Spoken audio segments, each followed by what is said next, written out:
I think it's okay so far. I think I'll just give a kind of quick, Ken, if that's okay. Just say hello to everyone. It's great to see some really great names here. Hopefully, many of you will know each other more or less, because all through this time, it's very much a kind of not too heavy and not too serious in terms of a forum. Nevertheless, we are talking about very big, strong issues that we're going to discuss and share today. And by all means, everyone, if you have burning questions, please ask, and as well as give opinions of how you feel that we should be doing and how we can do this. Because we're talking about one particular place called Borneo, third largest island. That's a huge thing, and it's something that we need to idea of getting together, learning from each other, and hopefully by the end of the day, we get to know even more about each other and the area that we are looking at. So, and by all means, do ask questions, make comments. Let's make it lively. And for me, just want to have fun, but of course, fun with intent and serious in many respects. So I'm very happy that everyone is here. At some stage, I think, Ken, they will join. There's a way of others joining, because we know that the FB account are also active, which means there will be others listening in other than Eventbrite. So I think, by all means, I think we should start. The others can join later on. I know that a few have requested that they will join a little bit later because they have events happening on Saturdays. Funny, it's very popular Saturdays. I hope we are not taking you too much away from your families, of course. My little boy is complaining, but at least he can watch TV with mom in another room. So see how it goes. I noticed that Mutia's kid also came by to say hello. So it's good, that kind of situation. Okay, Ken, shall we make a You're frozen. You're frozen. start, because otherwise we start to run out of. Yeah. Okay. Welcome everyone. Welcome. This is Ken Dunstan Kundaya from Sabah, and also I'm based in London at the moment.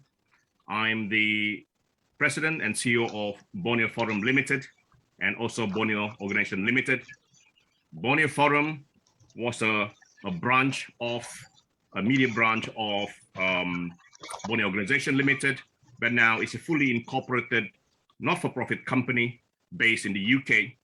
We started this about last year, but Borneo Forum history has been going on for a couple of years, meeting in London primarily among Sabahans and Sarawakians.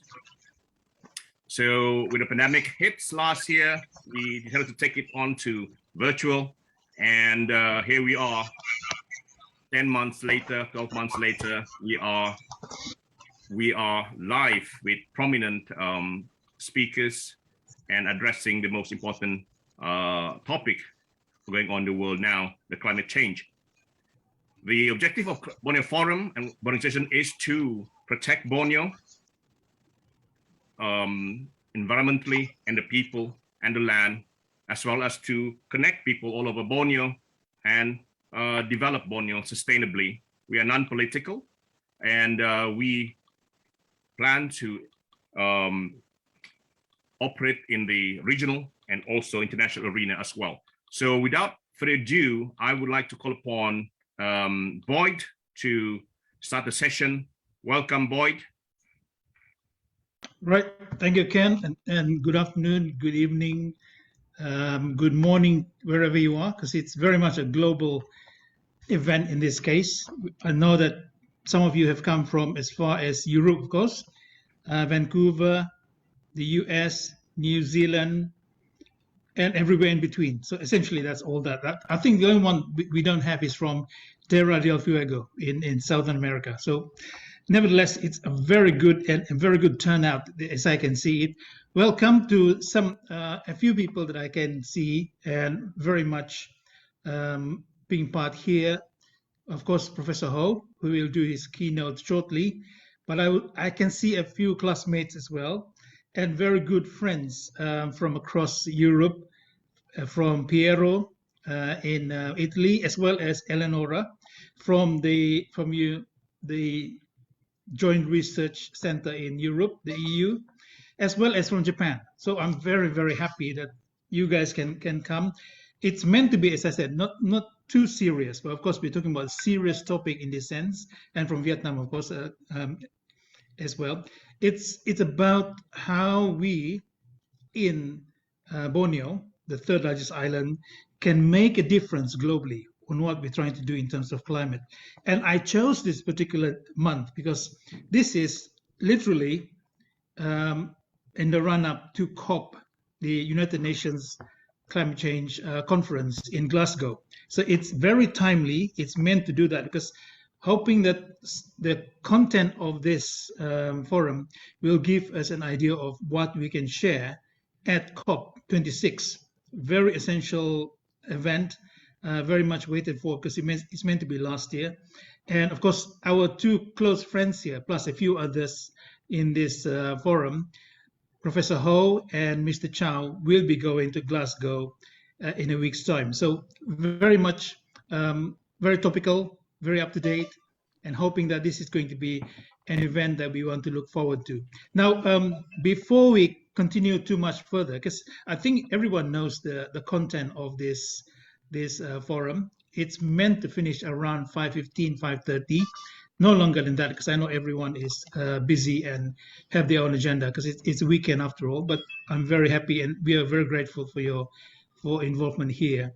But I want to show you a short, I think it's about 3 minutes video, and hopefully this will go well. If you're ready, we can just show this one.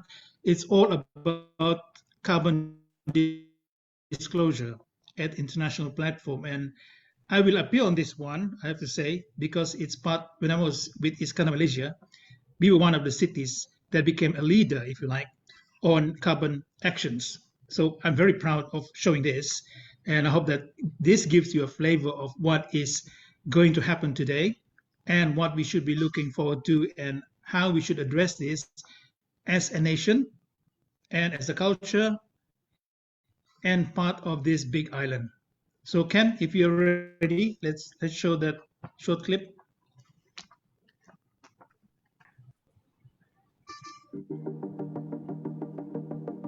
My city is called Monrovia, capital city of the Republic of Liberia. Most of our coastal communities continue to be swallowed up to the rising sea. Fortaleza é uma cidade com quase 2.700.000 habitantes, é a quinta maior cidade do Brasil. A gente tem problemas em relação a enchentes, às marés altas. This is the city of Iskandar, Malaysia. Essentially, it's 3 times the size of Singapore. We have more frequent flooding per year and major extreme heat.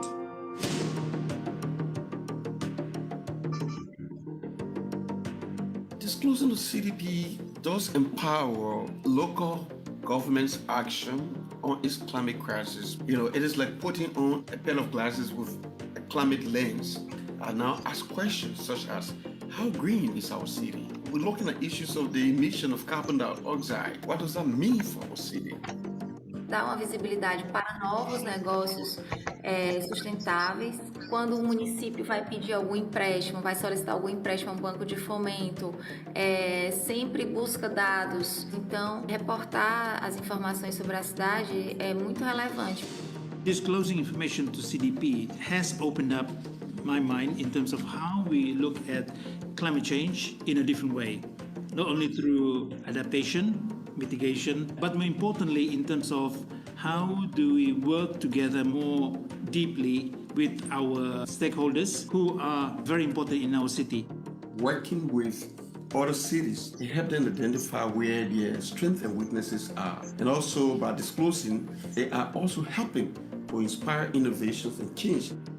Seeing how other cities around the world tackling their own climate change issues. They can learn from us, at the same time we can learn from them. Na verdade, eu acho que o maior benefício de você tratar e de enfrentar, né, os efeitos das mudanças climáticas é proporcionar uma melhor qualidade de vida ao cidadão fortalezense. A more beautiful world, for me, is a world that is conscious about what its challenges and prospects are. A world that is aware of its environment and doing what it takes to preserve it. And by disclosing to CVP, it has helped me as a person and also as a city and what we can do today and tomorrow.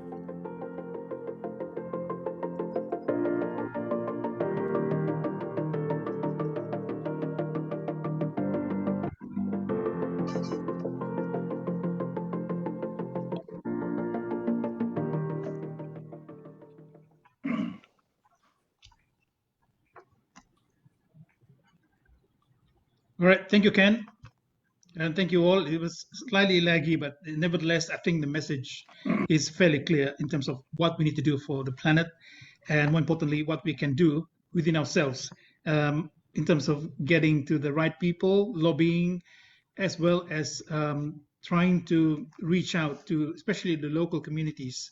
And this will become one of the issues and things that we're going to mention later on. Now, just in preparation for Prof. Ho keynote, I just want to give a very short introduction about Prof, because he's a close friend of mine, and many of you know him very well. I happen to think that he's probably the top climate action, climate advisor or expert in Malaysia, and very strong credentials, because I believe that he is the one that can make a difference together with us if we work closely together, not only in Malaysia, but in Borneo, possibly in particular. So Prof, of course, is from UTM, University of Technology Malaysia, and head of the what's called UTM Low Carbon Asia Research Center. Very, very important piece of location, real estate in Malaysia, because here is where things relating to climate action happens. And Prof is well known not only locally in Malaysia, but of course regionally, especially in Asia, and been involved in many of the decisions. He's also a town planner like me and Mr. Chow and a few others in this forum. And we tend to work together quite a lot in terms of reaching out to the masses, not only locally, but throughout the world, more or less, through several conduits. One, of course, through the Malaysian government. Locally, we have the Johor Low Carbon Council. Johor is a state in Malaysia. Also through forums like UNFCCC, the COP that I mentioned earlier, as well as World Urban Forums and several other forums. So this plays a very important role in terms of how we engage and reach out to people. So I won't talk too much about Prof now. I think many of you know him already as we go through, but I'd like Prof to give us a scenario of what is happening and what we can do later on. So Prof, thank you. Yeah, thank you, Mr. Boyd. I'm not sure you can see my Yes. sharing. You can see, yeah? Yeah, we can. Yeah. Okay, that's very good. Yeah, my name is Ho Chin Seong, and I'm a town planner, also a professor at UTM. First, I think I must wish Kopi Wasian to all. Salam Sejahtera, and a very good afternoon to all our friends here. It's really a big thank you for inviting me to have this knowledge sharing session. I'm really happy to see so many good friends here. I miss Sabah. I think the last trip we were there was in 2019, so it was a bit some time ago. And of course, it's timely to have this forum. I think we can see that climate change impact in Sabah is serious. As you can see, the flooding issues, landslide, rising sea level, right in front of our eyes, which is becoming more frequent and more serious. The title for my paper or for my presentation today is Key Message and Lesson Learned from Developing a Climate Action Plan in Malaysia. I will try to go maybe a little bit fast because there are quite a number of slides I have here. Content-wise, I will cover three areas.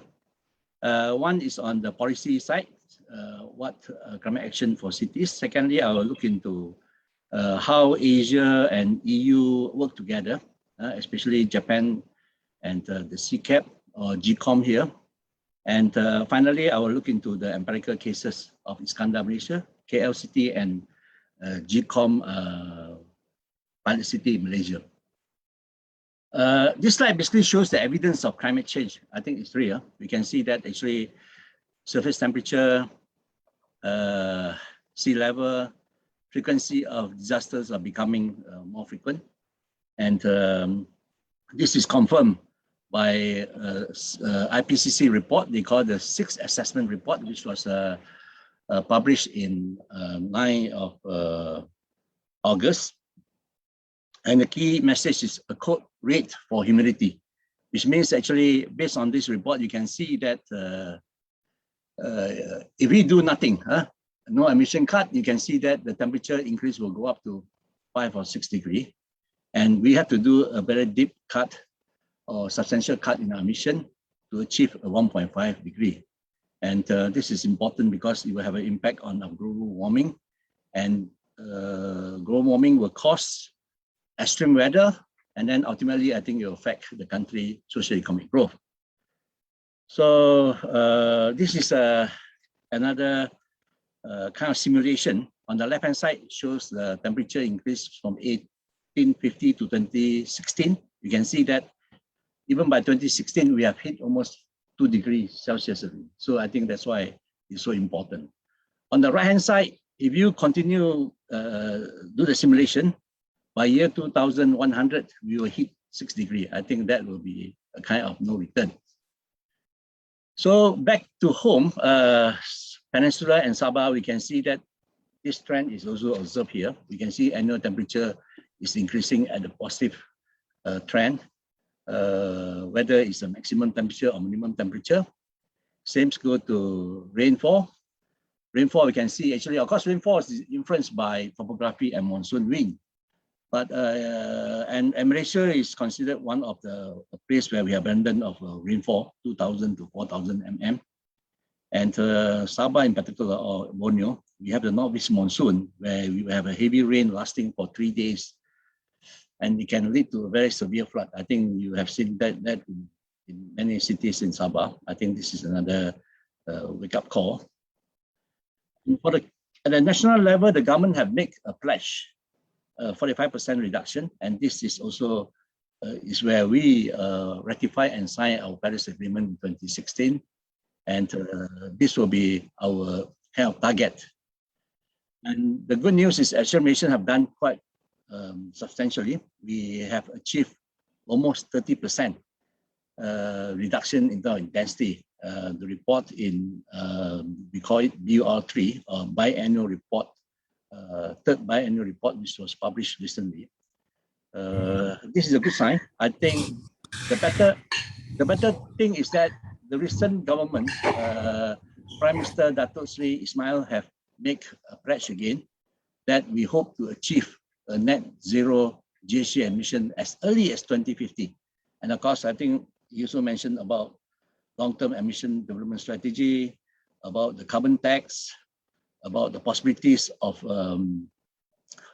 this no more non-internal combustion engine vehicles or government vehicles by 2030, and then retaining 50% of the forests, as well as encouraging zero waste and recycling. So after talking so much about this carbon, I think maybe I just share with you, basically when you talk about carbon, actually the calculation of carbon is quite straightforward. It's not rocket science. It's basically based on these 4 parameters: population, kind of population per capita or GDP per capita, and then energy divided by GDP, and carbon divided by energy. So if you look at the way that the mathematics work, if you cancel population, GDP, and energy, you'll get CO2. So in other words, actually, there are 4 variables that affect our carbon emission.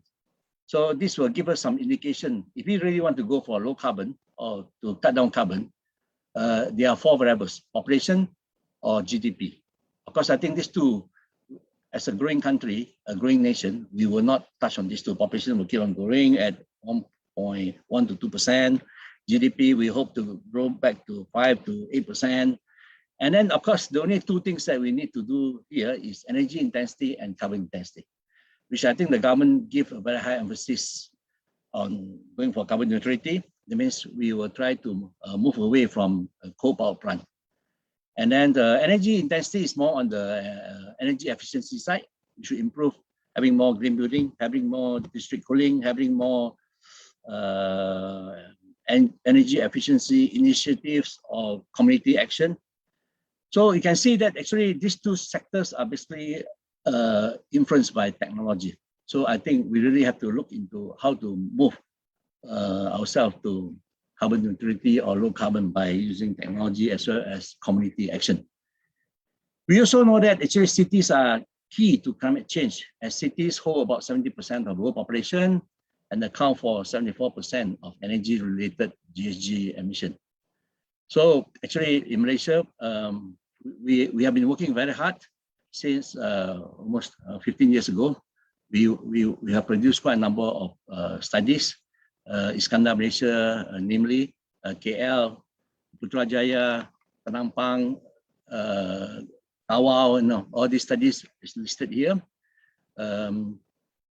And actually, you can see that these are all the pioneer studies that we have done. And we hope that actually this will roll out to more cities, mainly GCOM pilot cities and our own centers initiatives. And one of the fastest way to decarbonizing Malaysian cities actually is to mainstream climate action plan into our statutory plan or our development plan. That is our structure plan or local plan. These are the master plan that have been adopted under Act 172 Town Planning, whereby every district or every state will have their local plan and local plan at the district level. So we hope that this so-called climate action plan can mainstream into it so that we can cut the time taken and also to make sure that the carbon action initiatives are statutorily implemented.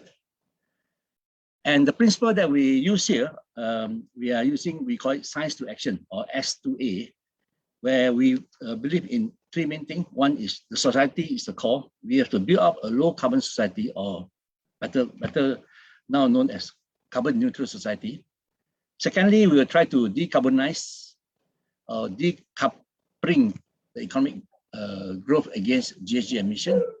And we have to be holistic, using technology, social rooted program, and environmental countermeasures. Okay, I'll go into the next part, that is on the empirical case of Malaysian cities. Like what Boyd mentioned, actually Boyd is one of the very pioneer person when I started working on low carbon. He's my group partner, and actually we really enjoy working together how to take Iskandar Malaysia as a good case for a low carbon society. The reason why Iskandar was chosen because Iskandar is one of the fastest growing actually in Southeast Asia. So if we can decarbonize Iskandar Malaysia, we can decarbonize many ASEAN region or even Asian region to make sure that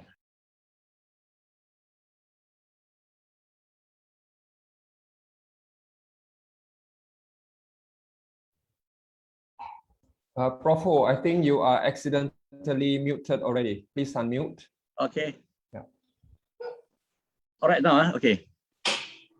So for Iskandar Malaysia, what we did is we start to work on a kind of carbon emission driving force, trying to understand the population growth, trying to understand GDP, trying to understand the industrial structure, trying to understand the transportation, the waste, the energy system, and possible technologies as well as community action that can be done. Then from there, of course, when we say science, we need to measure it.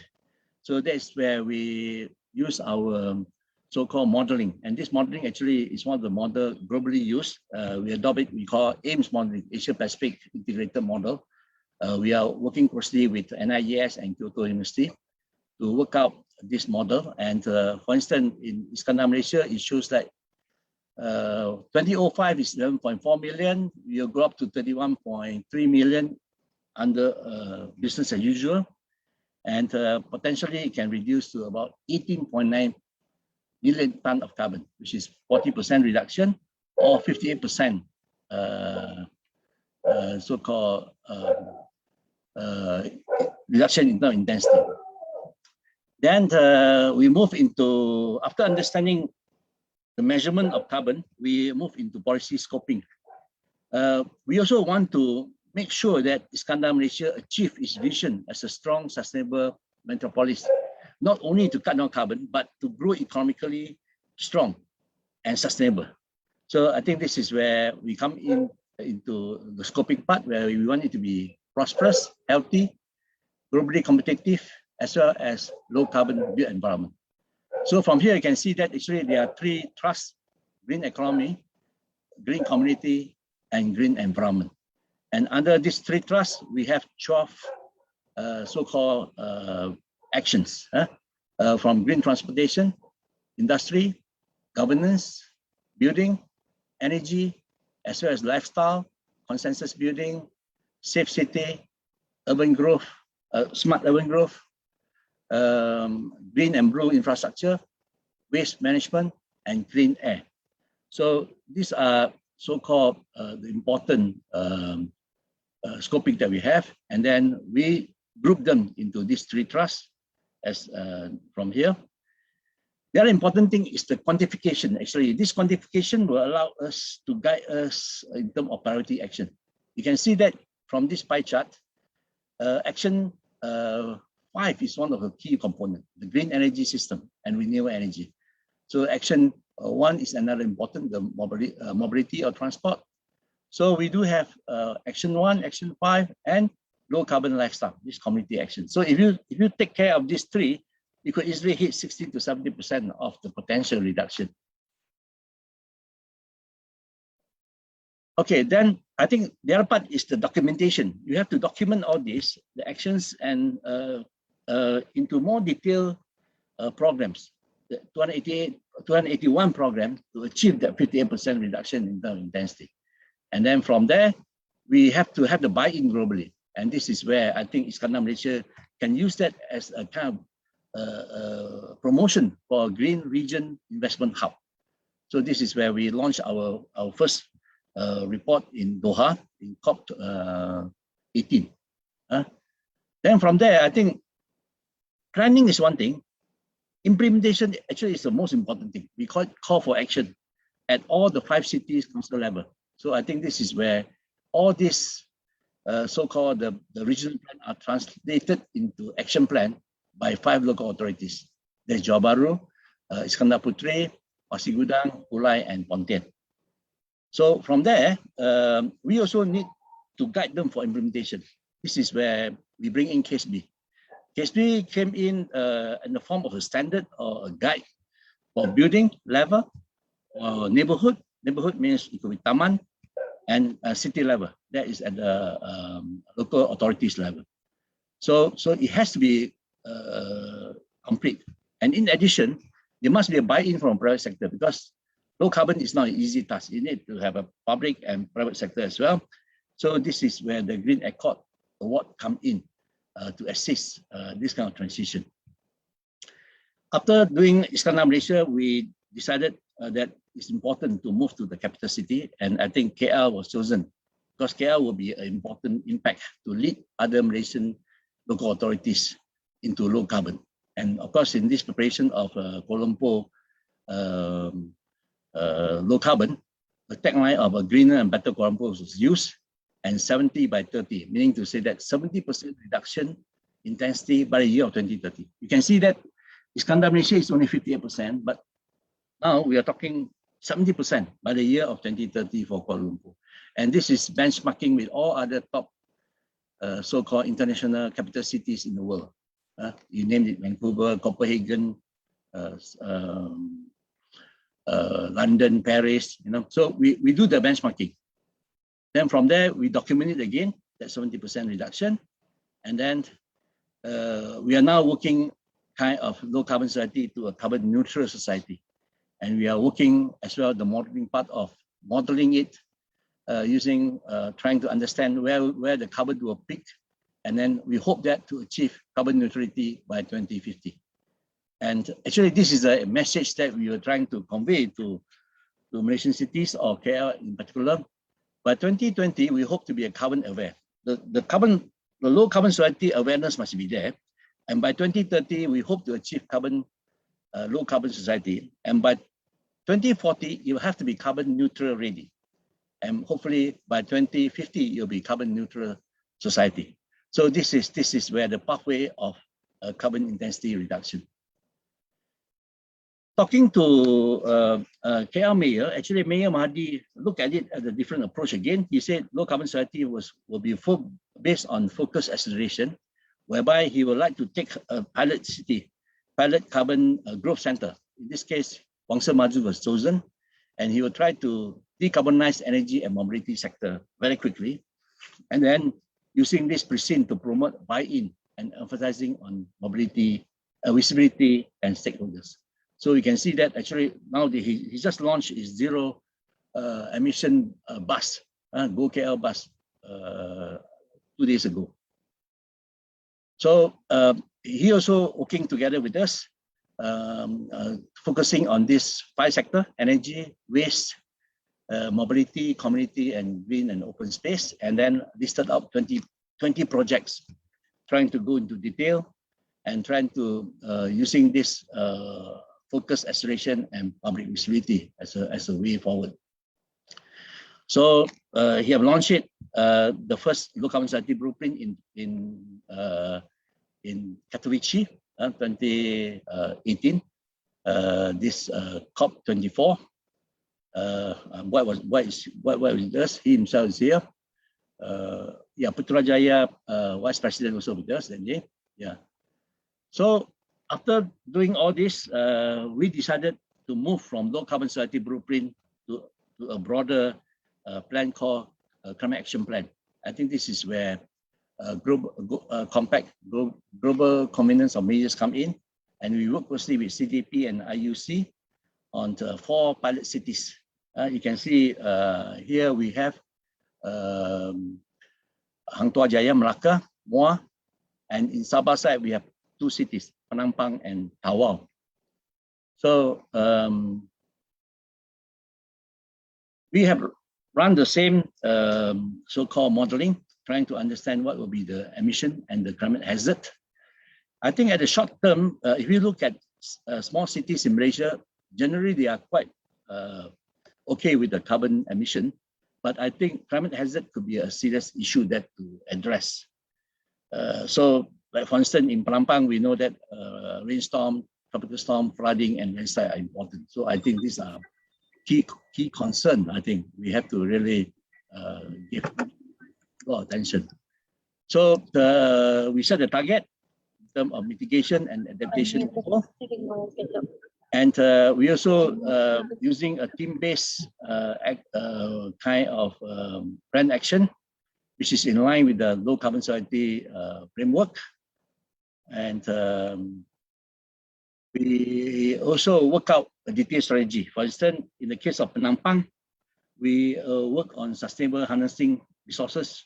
Under this so-called strategy, there are about 14 programs: green commuting, 11 program, resilient infrastructure, 8 program, and community-based city response, 10 program. So for those people who want to know more about this, of course, we are happy to share with you. These 2 reports already completed. We already published it, and we are happy to share with anyone who are interested. So very quickly, I'll just come up with one conclusion. This conclusion on going beyond Iskandar, Malaysia, and KL. There are 5 points here. We know that cities or subnational are important and the most efficient way or effective way to cut down carbon. Secondly, Malaysian cities, given adequate technology, financial support, strong high level and local political will are important to ensure the potential reduction of GHG emission. And thirdly, science to action are important. We need evidence, we need data collection, we need inventory, as well as community-rooted LCS to ensure this thing to happen. Thirdly, we need people-centric, holistic, and integrated development. NGOs have to come in, business community have to come in, and the government authorities, central government and local government have to come in to make sure that we'll bring development and prosperity to the cities. And thirdly, actually, there must be a bottom-up and top-down approach. And of course, I think in this case, the universities, the think tank, UTM, UMS should come in together to work together with all the key stakeholders to ensure we can move this LCS initiative at Sabah level or at the Sabah cities level so that we can achieve carbon neutrality nation by 2050. Actually, in the case of Sabah, we found that actually Sabah is very unique. It has the rich in biodiversity asset, and a nature-based solution is very important to be considered in the case of Sabah planning. So here, I'd like to make another point here is that I think there is a strong need for Sabah to have a kind of low-carbon society blueprint or carbon neutral Sabah 2050. And this is important because there are 5 reasons for it.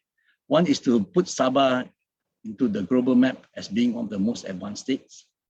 Secondly, Sabah government needs a comprehensive set of low carbon policy for economic, social, and environmental, as well as biodiversity planning. Thirdly, this will guide and assist local authorities, of course, as well as technical department, NGOs, and commercial interests, as well as public. And fourthly, this plan is in line with the National Carbon Neutral Nation, as well as Sabah budget team. And finally, this will significantly assist the development and transformation of Sabah into a strong, vibrant, sustainable, and prosperous state in Malaysia. So I hope that Sabah would be ready, and Sabah will able to move to this road to COP27 in Cairo 2022, although we missed the COP26 this time. But as White mentioned, we hope that this so-called forum would have a kind of declaration. And if there's a possibility, we'll be happy to share this declaration in this coming COP26. Thank you very much. White, I'll pass back to you. Thank you, Prof. That's very, very good. As you can see, everyone, there's a lot of content there and a lot of very positive situations in terms of, especially for Sabah, because Prof and I have been talking about this, and we realized that Sabah could actually lead Malaysia in terms of the climate actions and make a big difference, as we have done with Iskandar. Now we are hoping that the Malaysian states in Borneo can do the same, and we're hoping that at some stage, possibly next year, we can go to COP in Cairo. Things will be much different at that time, and I'm hopeful that we can get that dream to go there. And first of all, I just want to say welcome to His Excellency Masahito Horie for attending.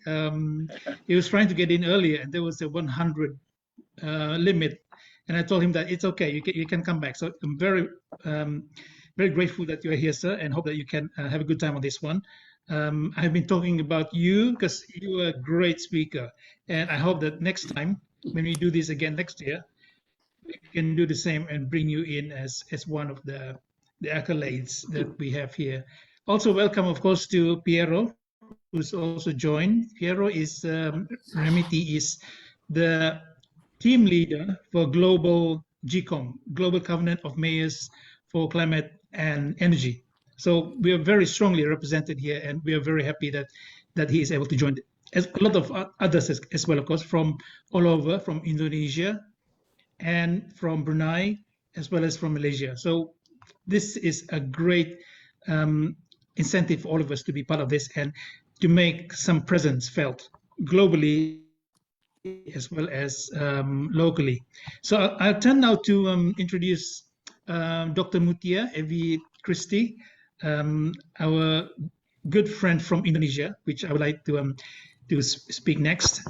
Hoping, of course, that this is going to be an excellent. I'm sure it is because I've read her slides and it's very, very good. And I'm very excited to hear your topic, Mutia. And I just want to introduce her very quickly, just to give a kind of flavor of who she is, because I think fairly new to others. She is a doctor of law at the Department of Legal Science at Gadjah Mada University in Yogyakarta, and completed that in 2019. And she's a law, economic, and development professor, as well as lecturer in Central Kalimantan. And we are very happy that she is here, of course. And just to apologize that I've been trying to get your slides for a long time because I was so worried that it will be kind of last minute. But nevertheless, I received it last night. Thank you. And the content is really, really good. And I'm very happy. I just want to highlight one of her major work. She's also a lecturer at the University of Palangkaraya in Central Kalimantan. But I like one of your conference papers in here that I just read, and it's about electronic criminal case trial from the perspective of justice and legal certainty. It's a paper, obviously, but through the Budapest International Journal. Wow, that's a very good topic. And of course, as it was mentioned last week, actually, where climate change is a criminal offense, more or less, and something we could possibly talk about at some stage. The other one relates to called the relevance of right of economic self-determination.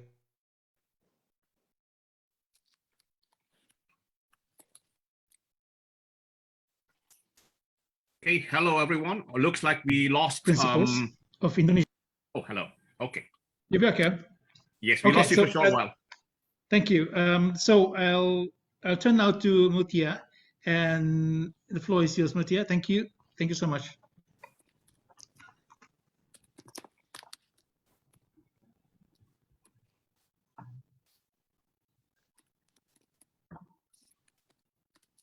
I think we can't hear you. Your mic is not enabled, doctor.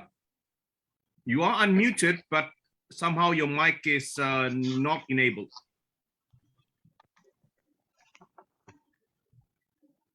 But according to my panel here, your mic is available. It's showing.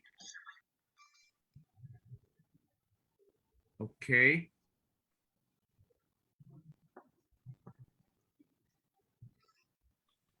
Okay. You are unmute. You're muted yourself now. Okay. We still cannot hear you. Oh, wow. So I'm checking you from this side, from panel side. You are good. You are co-host. You are showing us having a microphone. So I think it's from your side. What we can do. Okay, let's try again. Hang on, everyone. This is the peril of a virtual conference. Is clear? Yes, yes. Okay. Okay. Thank you. Thank you, Mutia. Okay. Microphone.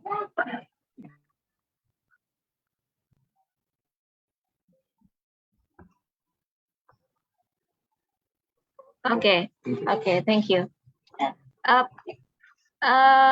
Someone else can share my slide, please. Or me. Can you do that? Okay. Oh no. Okay.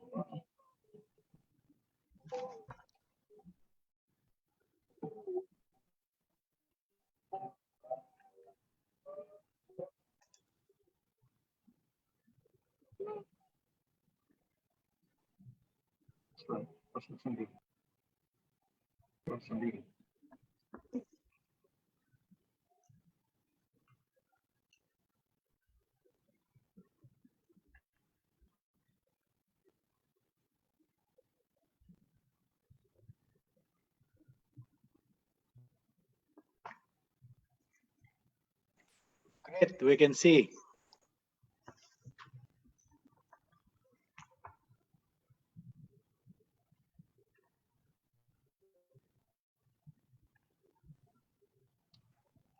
Okay. Okay. Please Thank go you. ahead. Thank you. Thank you. Thank you, boy. Well, good afternoon, everyone. Assalamualaikum warahmatullahi wabarakatuh.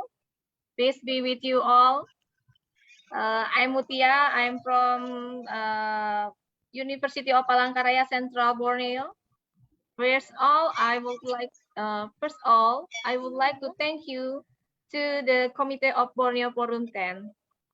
This is a privilege for me that I was invited to talk about issues that are very important for our future and for our children and grandchildren. Well, based on the issue we are talking about, namely the climate crisis in Borneo, then I will speak about the urgency of climate smart investment policy to address the climate crisis in sub-Borneo regions. Actually, the concept of climate smart investment policy is a proposal from UNESCAP, but the proposal for implementing the policy is domestic.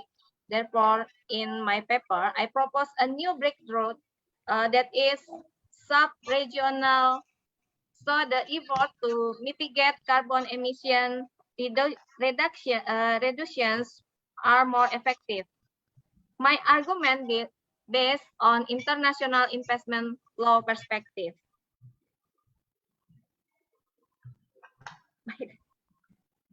Okay.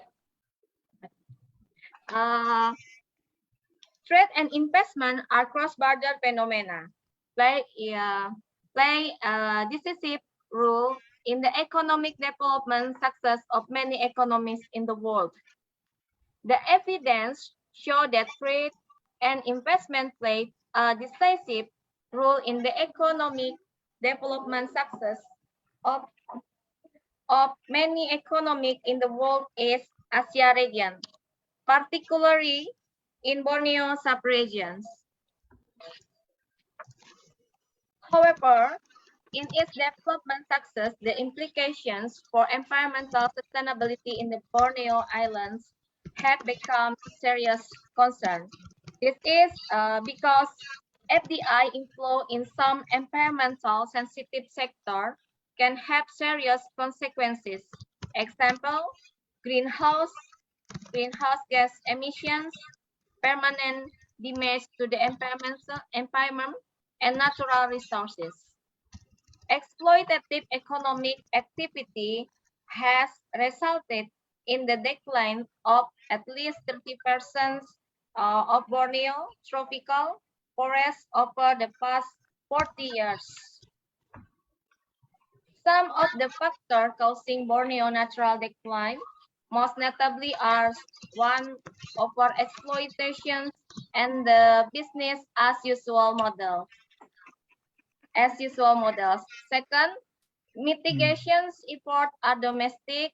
And three, the existing agreement between countries that are indirectly related to GHG emissions or climate change mitigation and are legally non-binding commitment. Problem: trade and investment played a decisive role in the economic development success of Borneo sub-regions, but on the others hand, exploitation economy causing climate crisis in Borneo. Based on these backgrounds, a problem arises. The problem is how to trade investment policy choices and environmental sustainability issues must go hand in hand. Climate smart trade and investment policy to answer this question. To answer this question, my paper will to importance point. Namely, first, to describe the urgency of climate smart trade and investment policies that can ensure environmental and economic sustainability. Second, to promote Borneo sub-regional partnership for the implementation of climate smart trade in investment. Linkage between trade, investment, and climate change analysis and discussions. There is a link between trade, investment, and the environments, with a particular focus on the impact of trade and investment liberalization on climate change. ESTAP 2009 showed that the linkage between trade, investments, and economic growth and development were not straightforward. Economic growth involves GHG emissions. Since trade and investment are the principal driver of economic growth, they also contribute to GHG emissions. According to the IPCC report 2000, the 2000, the region also has an important role to play in contributing to global GHG emissions.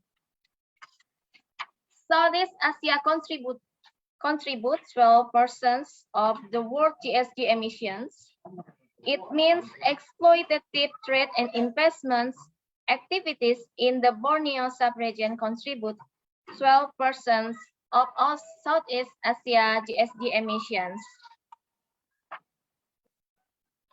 Overexploitation, trade, and investment on the island of Borneo impact on climate change.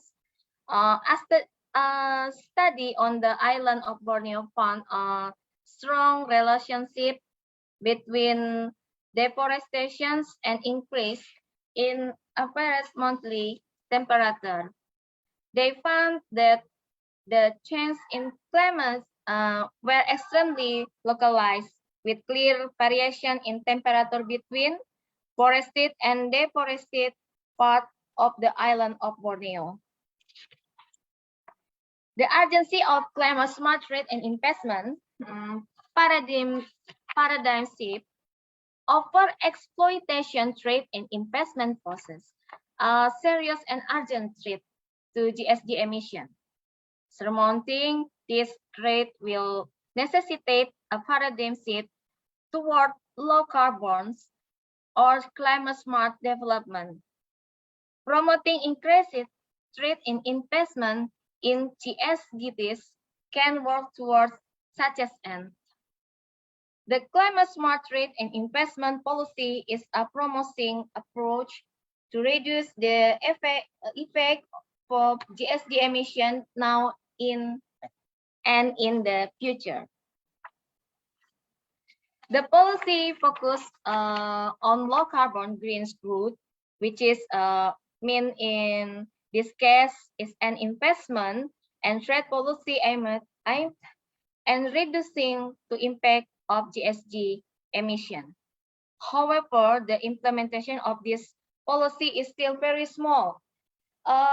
It is evidence that global and regional trade in climate smart goods and technologies is rising, but still only around 3% of total global. New breakthroughs are needed to improve the implementation of climate smart trade and investment policies. The need of a Borneo sub-region partnership. One, breakthrough related to the basic for promoting an effective climate smart trade and investment policy is therefore urgently needed. According to UNCTAD, the most effective breakthrough for promoting climate smart trade, and investment policies are on a small scale on a sub-regional basis, and participating countries are both developing countries. Borneo Sub-Regional Partnership for Climate Smart Trade and Investment is the breakthrough.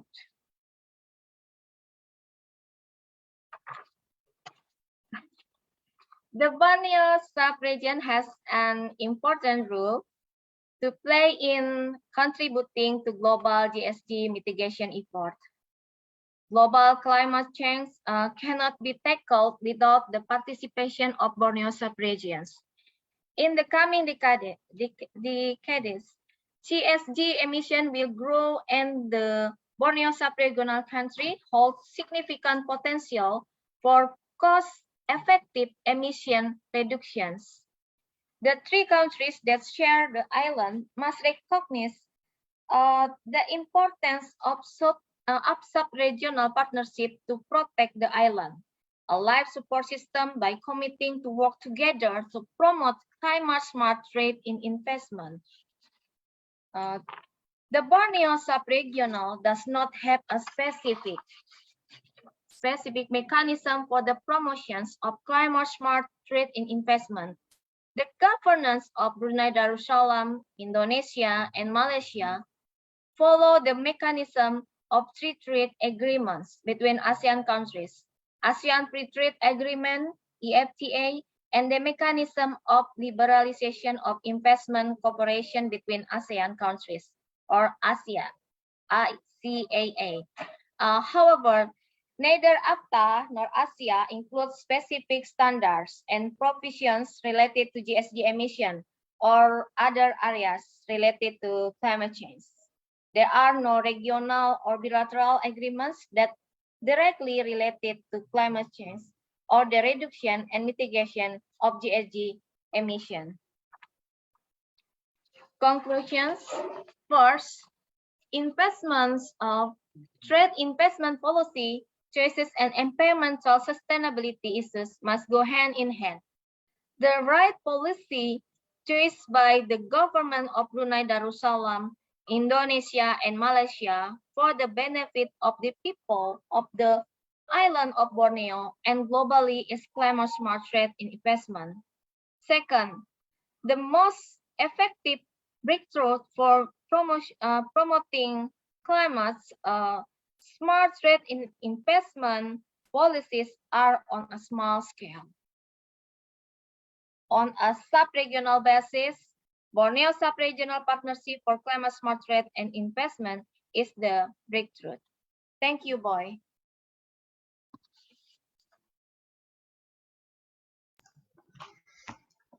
Thank you, Mutia. Thank you. Very enlightening content, and of course, very anything relating to climate, environment. But you're in time as well, by the way, and also in terms of the economic situations between our three countries that share this wonderful island. So there's a lot of things that we can discuss and go through. So hopefully this is an opportunity for us to work closely together, not only through academically, but also through our economic forces, our businesses, and our experts. So long may this continue, and we hope that we can expand and make it even better as we go through. Now, without too much ado, I will come now to Dr. Gaim, or rather, Associate Professor Gaim. He has just accepted his post at the University Malaysia Sabah for a short time. So it is great that you are going back there. Dr. Gaim is an old friend of mine. We've known each other for a very long time already because we've worked a lot on projects in Sabah. Anything from the Danida-sponsored local economic development project, as well as local town planning projects. In the past, they were very, very good projects, which kind of started the ball rolling on what we can do more in terms of Sabah itself. But of course, Gaim has moved on even further, and I've moved on to Peninsula, if you like.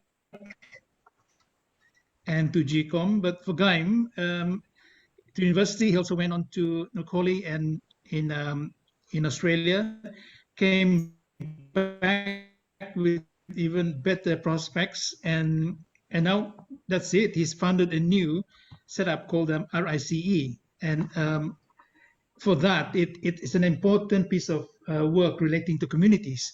I won't go too much into that because he will cover that in a bigger scale later on. But what I want to emphasize here is that we have now looked at, through Prof. Ho's presentation, from an overall strategy. Now we home in on a particular area that we want to focus on, i.e. smart cities as well as investments, which is a great topic. Now we move on to communities. How do we get communities involved in the development of climate actions? And more importantly, how do we bring them out? Because it's usually in the work that we've done in the past, communities are happy or can be as happy as they can be in their local situations, whether it's in the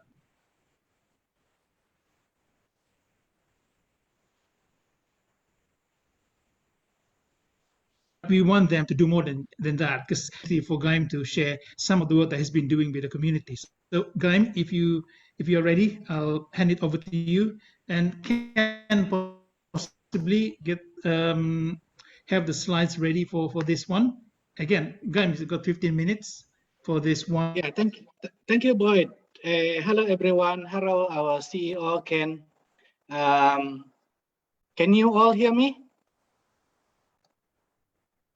Loud and clear. Loud and clear, thank you. All right, so Ken, if you will kindly share my slide, please. So I'm actually coming to you all the way from the rural, almost in the middle of Borneo.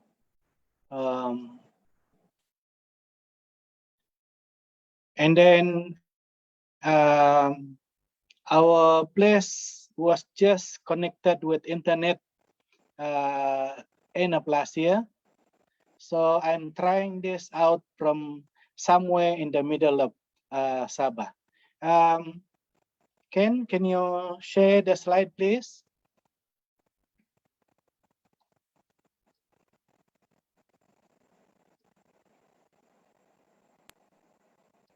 Okay, we are sharing.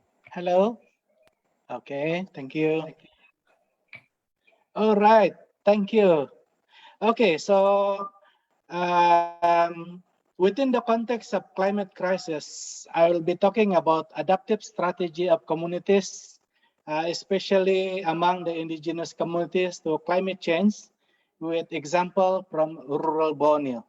And as you can see on my cover slide, this is somewhere in the middle of Sabah, but don't be deceived by the look of it, because we are connected through gravel road.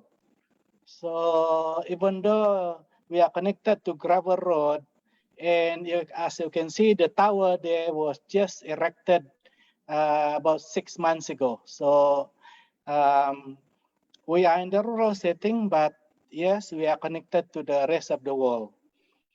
Next slide, please. I will go to the content of the presentation. So again, this is my brief format. I will not be talking much on technical issues here, but I will touch on resilience and adaptive strategy of the indigenous communities in face of the climate crisis, and with examples from rural Sabah, Borneo. So with the first slide, please. Yes. Okay, so as a form of introduction, we all know that Borneo is a tropical climate, as a third largest island in the world, but is often subject to severe weather patterns and then changing weather conditions. So therefore, livelihood is tough, but local communities learn to harmonize and to adapt with the harsh environment. And of course, this has prompted local communities, especially the indigenous communities in the rural areas, to adapt to the changing climate patterns. Now, understanding this adaptive strategy by local communities and rural communities will be very important as a departing point, especially on development planning for communities, especially those that living in the vulnerable area. Next slide, please.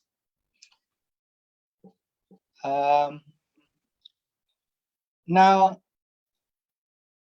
you might be wondering if Borneo or tropical countries has a season.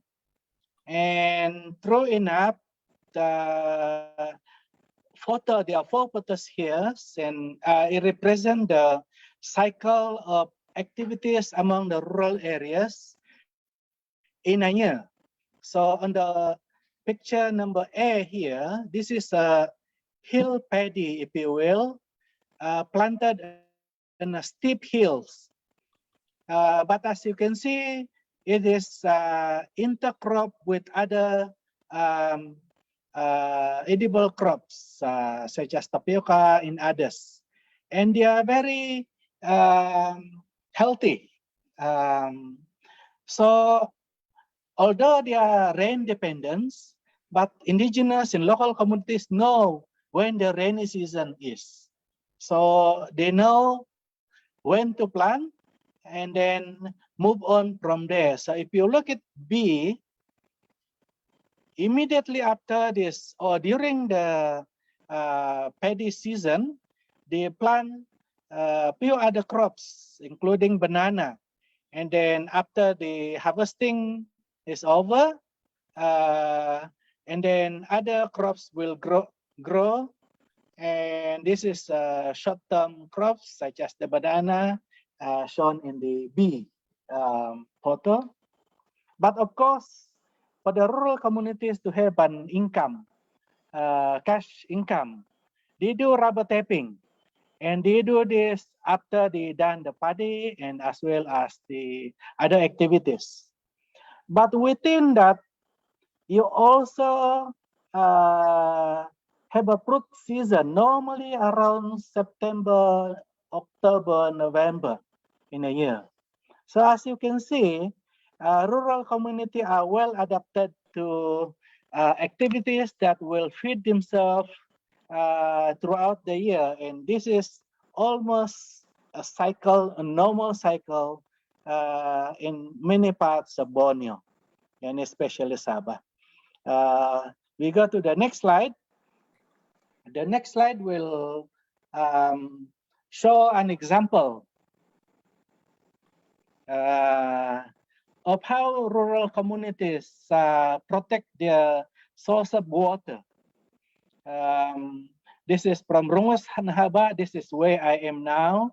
I've just completed a community project on clean water supply for rural communities.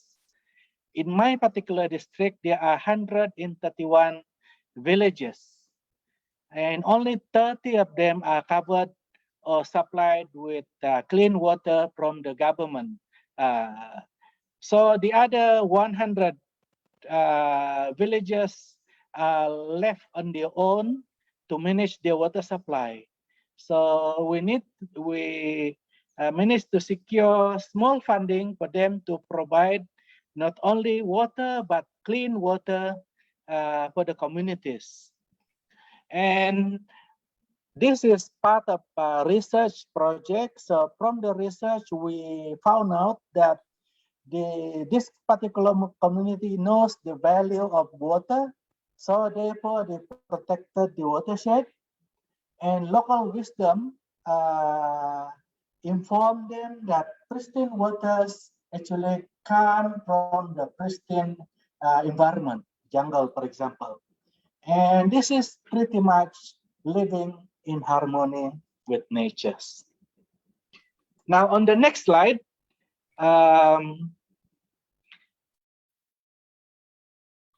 it's hard to imagine if you have this situation in Borneo in the modern era, but it does exist.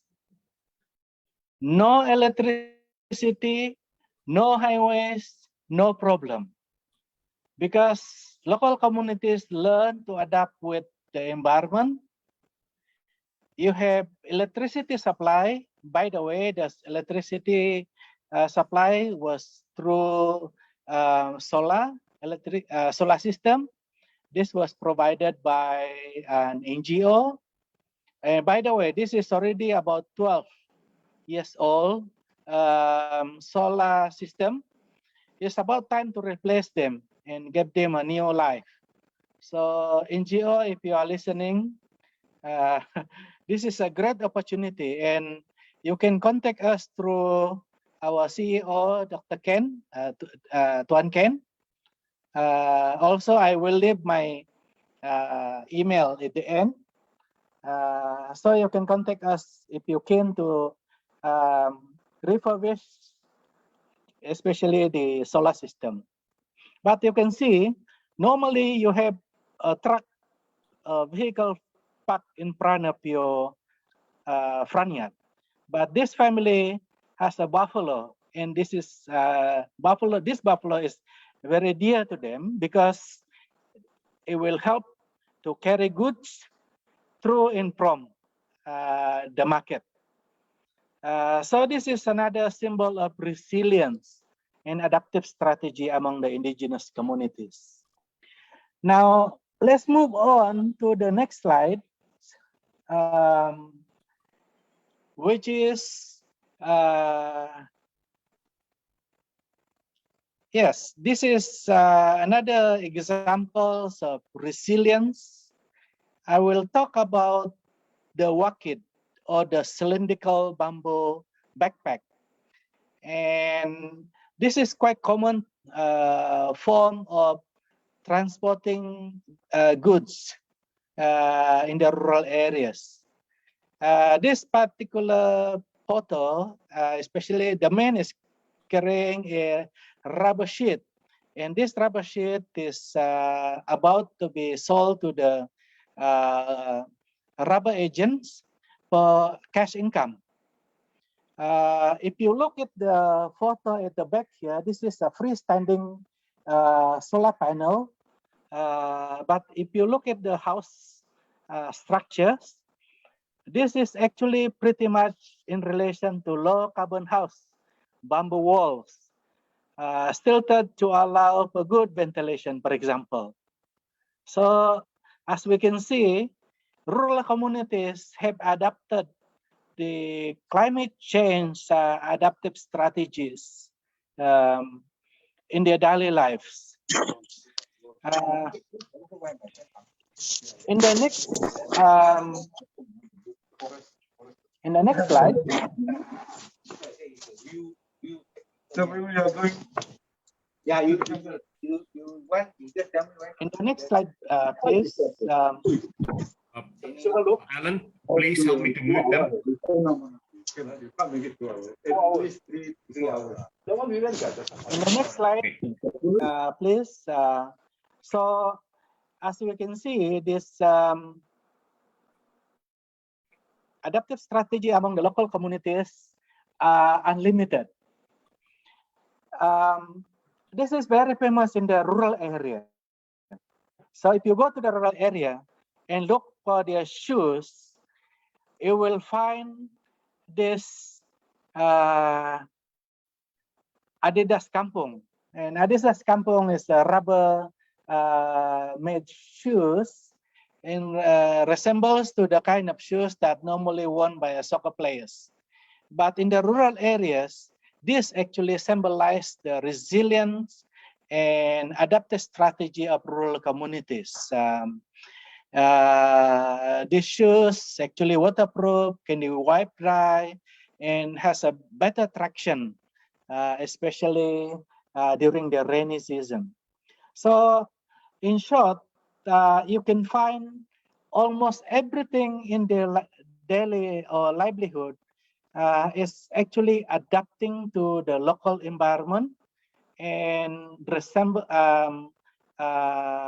signifying their resilience in adaptive strategy to local communities. So with that 5 example and case studies, let me conclude my slides with a few points which quite pertinent to the discussion on climate crisis in Borneo. So rural communities are particularly vulnerable to climate change due to the harsh environment and rugged environment they live in. To improve adaptive planning, there are need to look at several aspects, especially on the planning side. Number 1, to better understand their climate vulnerability through appropriate assessment methodology. So, livelihood in the rural communities not much or not really understood, especially from the perspective of policymaker. We know this from experiences. By the way, my background is town planning.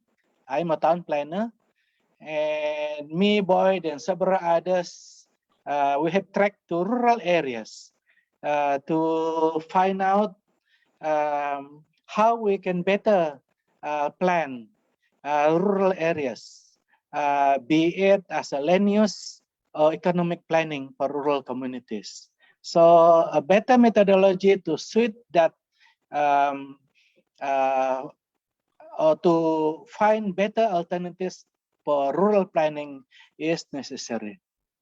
Secondly, to maintain climate change adaptation initiative in community development planning and in land use development so that it can increase community resilience.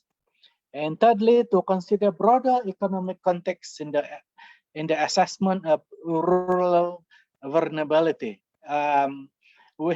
I have given example of the water supply, and this is pretty much related to health of rural communities.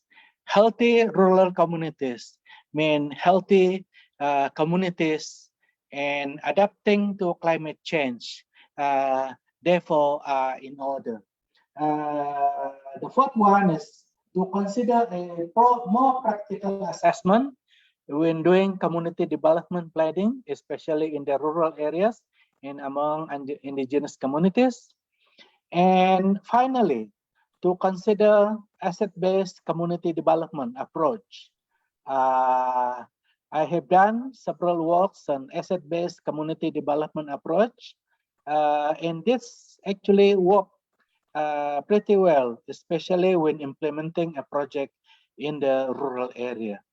So therefore, I would conclude that adaptation strategy should be mainstream into local development planning, especially in the rural areas. So I'll come to the final slide. Then you can find my emails if you need further questions or further communication with me. So with that, I give back to Boyd and Ken. All right, thank you, Guy. Very enlightening as always. And of course, looking at the slides, it shows you what can be done even in rural areas. One, as you can see there, the building is very much from local materials, which means they are low carbon. They can be found nearby. As when I was growing up, my house was the same. But the difference is, and there it's low carbon. And the difference is here is you have electricity by using solar.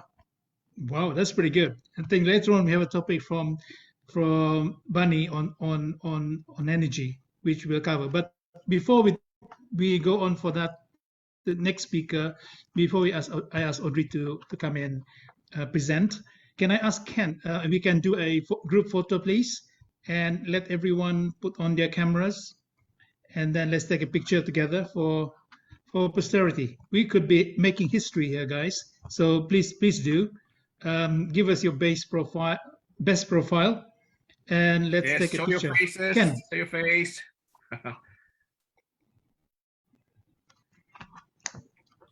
Wow.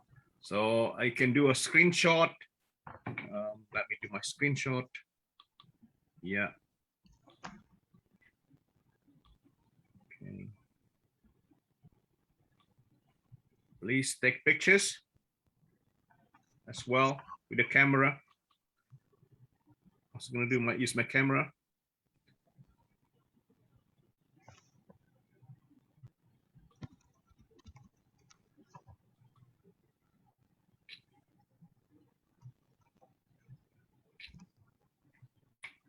Okay. Are we good, Boyd? Yep. Or more people next. Maybe next page. Wow. Excellent. Okay. 3 pages. Wow. Next page. Are we good? Yep. Okay.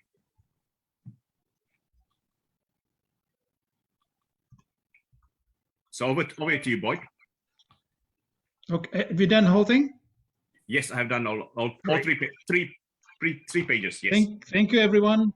Thank you. Okay, I'll while Audrey gets ready, I'll give her a quick, short introduction of Audrey. Audrey Luan is the senior lecturer at the Faculty of Economics and Business at UNIMAS, University of Malaysia, Sarawak, and currently pursuing her PhD in environmental economics, something that I want to do as well, at the University of Malaya. She has published several peer group journals on the topic of economics. Audrey was an invited speaker at a Green Growth Modeling Forum in Seoul, organized by the Ministry of Education, Environment, South Korea. Audrey has also knowledge on climate change at the University of Tanjung Pura in Pontianak, and initiated by the American Embassy in Pontianak, Indonesia, and has represented at the World Bank Malaysia and World Development Report 2020 flagship workshop in Korea. So very good credentials, Audrey, and we hope to hear your topic, because I think another one very, very good and very relevant. And hopefully, my friend Mutu, hopefully it's not raining too heavily in where you are in KK. Thank you, Audrey. Over to you. Okay, hello and good afternoon, everyone. So I'm going to share my own slide, is it? Is it? Ken will do the slide sequence. Okay. Okay.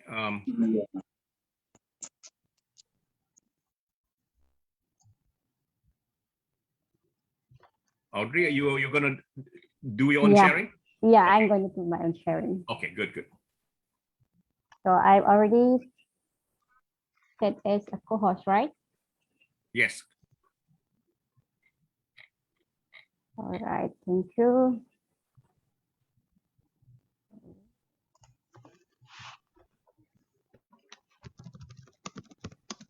Host disabled participant. Okay, I think. okay, Yeah. Okay. There are two Audreys there. Yeah.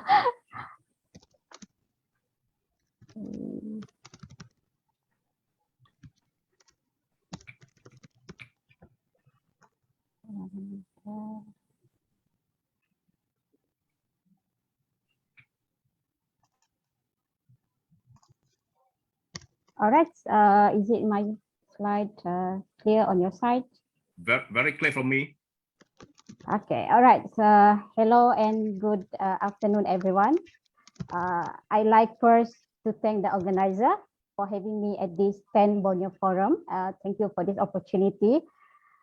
Before I proceed with my presentations, let me introduce myself. I'm Audrey from the Faculty of Economics and Business at the University of Malaysia, Sarawak, in Kuching, Sarawak. I'm not an expert actually, but I would like to share with you what actually happened in Borneo and specifically in Sarawak perspective. In my presentation, I would like to share about the climate change and the economic perspective in Sarawak, particularly in the rural area, from this climate change perspective, I'm really more focused on data and my observations. Yeah, I don't really go into depth. Yeah, on the detail of the economic statistic on the climate change. All right, as you can see on the screen, yeah, the background there, this a picture with a beautiful river, and you can see that at the background there is a Mount Mulu in the background, and the picture actually was taken in my village. My village is in Long Seridan, is right after Mulu area cave, and I was in Long Seridan a few weeks ago for a research trip. Yeah. And also, I believe that every one of us love to be in nature. Yeah. However, again, if we are continuing with the climate crisis, I think it will lead to a greater nature loss in the future. So, meaning to say that this forum is a very good platform for us to discuss about the agency of climate change, yeah, that have really happened in Borneo. Right. So my presentations here is structured as follow. We begin with a brief introduction of Sarawak and also a quick glance of the economy and climate. And then I will move to a case study of rural flooding in a Baram area. Then I will discuss on the impact of the flooding issues, yeah, that happen in the rural area. And then I go to highlight the cause of flooding on the rural community, especially. And the last part, I will share about the strategy for rural flood management. All right, as you can see, right. Okay, as you can see on the map, yeah, the Sarawak is located at the northwest of the island of Borneo, and it bordered by the state of Sabah, yeah, to the northeast, and Kalimantan to the south, and Brunei in the north. And Sarawak is the state which you can say that the largest state in Malaysia, yeah, among the 13 states, and the capital city, Kuching, is the largest city in Sarawak, and the economic center of the state. And in terms of Sarawak administrative, it consisted of 12 divisions, 40 district, and 26 sub-district. And the unique thing about Sarawak is consisted of various ethnic groups, around 27 ethnic group with around 45 different dialects. All right, so a quick glance at the economy perspective based on the report of Department of the Statistics here. Based on 2019, the GDP is estimated around 136.28 billion at a year 2019, with the economic growth around 2.5%. All right, if we can see from the slide here, the share of GDP per economic activity, we can see there are 5 major economic sectors contributed to the Sarawak GDP. From these 5 major sectors, we can see that agriculture and the mining, quarry sector were contributed most to the state GDP. But we can see that both of the sectors actually using a direct use of natural resources. Okay, all right. So we move to in terms of the climate in Sarawak. Okay, Sarawak have a tropical climate and also rich with fauna and flora species. And in terms of temperature, it's relatively uniform around the year in the range of 23 degrees Celsius in the morning and 32 degrees in the daytime. However, in the island area, for example, like Borneo, the temperature is between 16 degrees Celsius and 25 degrees Celsius or during the day, and gets lower in the night time. Right. So in the Sarawak itself, yeah, the humidity is consistently high in the lowland, yeah, in the ranging between 80% and up to 90%.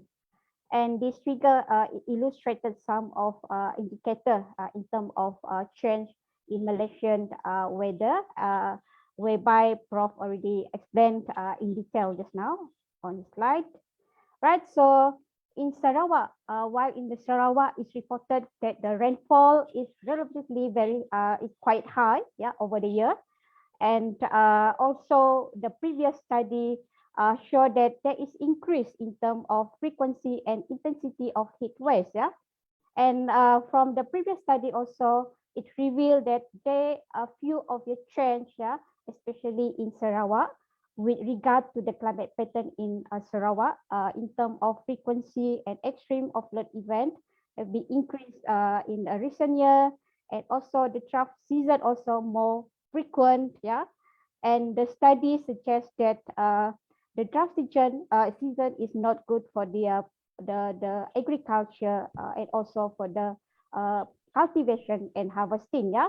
And also we can see that while I was in Borneo and also in Long Seridan a few weeks ago, most of the farmers also aware about their change in our weather, and of course it directly gives a negative impact on the agriculture activity. Right, so this is quickly happened in terms of the climate pattern in Sarawak. Right, so here I will share about a case study of flooding issues in Baram. Yeah, I'm also from my kampong, so from in a Baram area, and we can see that most of the rural populations, especially in Sarawak area, half of it, or about 40% of Sarawak population residing in rural area, if we compare to the national average of 29% and 20% in peninsular areas. Right, so in Sarawak, particularly in the Baram area, Baram River is large river that origin hundreds of kilometers inland from the mountain and the border of Sarawak in the heart of the Borneo. And the Baram River is the second largest river in Sarawak after the Rajang River. And the issues of flooding is beginning somewhere in 2010s, yeah, and the flooding will become more constant and intense in many areas of the Sarawak, and also the rural area were not exceptions from these flooding issues, yeah. And the current issues that happen in Baram area, yeah, the most recent and the most severe, especially in Mulu area and the Lang Usan area, yeah, occurred in May, yeah, this year. Due to this severe flood in Baram, there are several areas that really affected, yeah. For example, in Mulu area, yeah, we know Mulu area is one of the World Heritage area, and also Lun Luteng, yeah. Most of this area, most of the indigenous group stay or living in this area, yeah. So during the previous flood in May this year, they are very much affected, yeah, by the destructions that occurred, yeah, due to the flooding. All right, so the impact of flooding event, especially to the rural community, specifically in the area of Baram, there are several property losses, yeah, including the collapse of the Tutoh Bridge, yeah. As you can see from the slide, this is the Tutoh Bridge, yeah. This bridge actually is an iron bridge, yeah.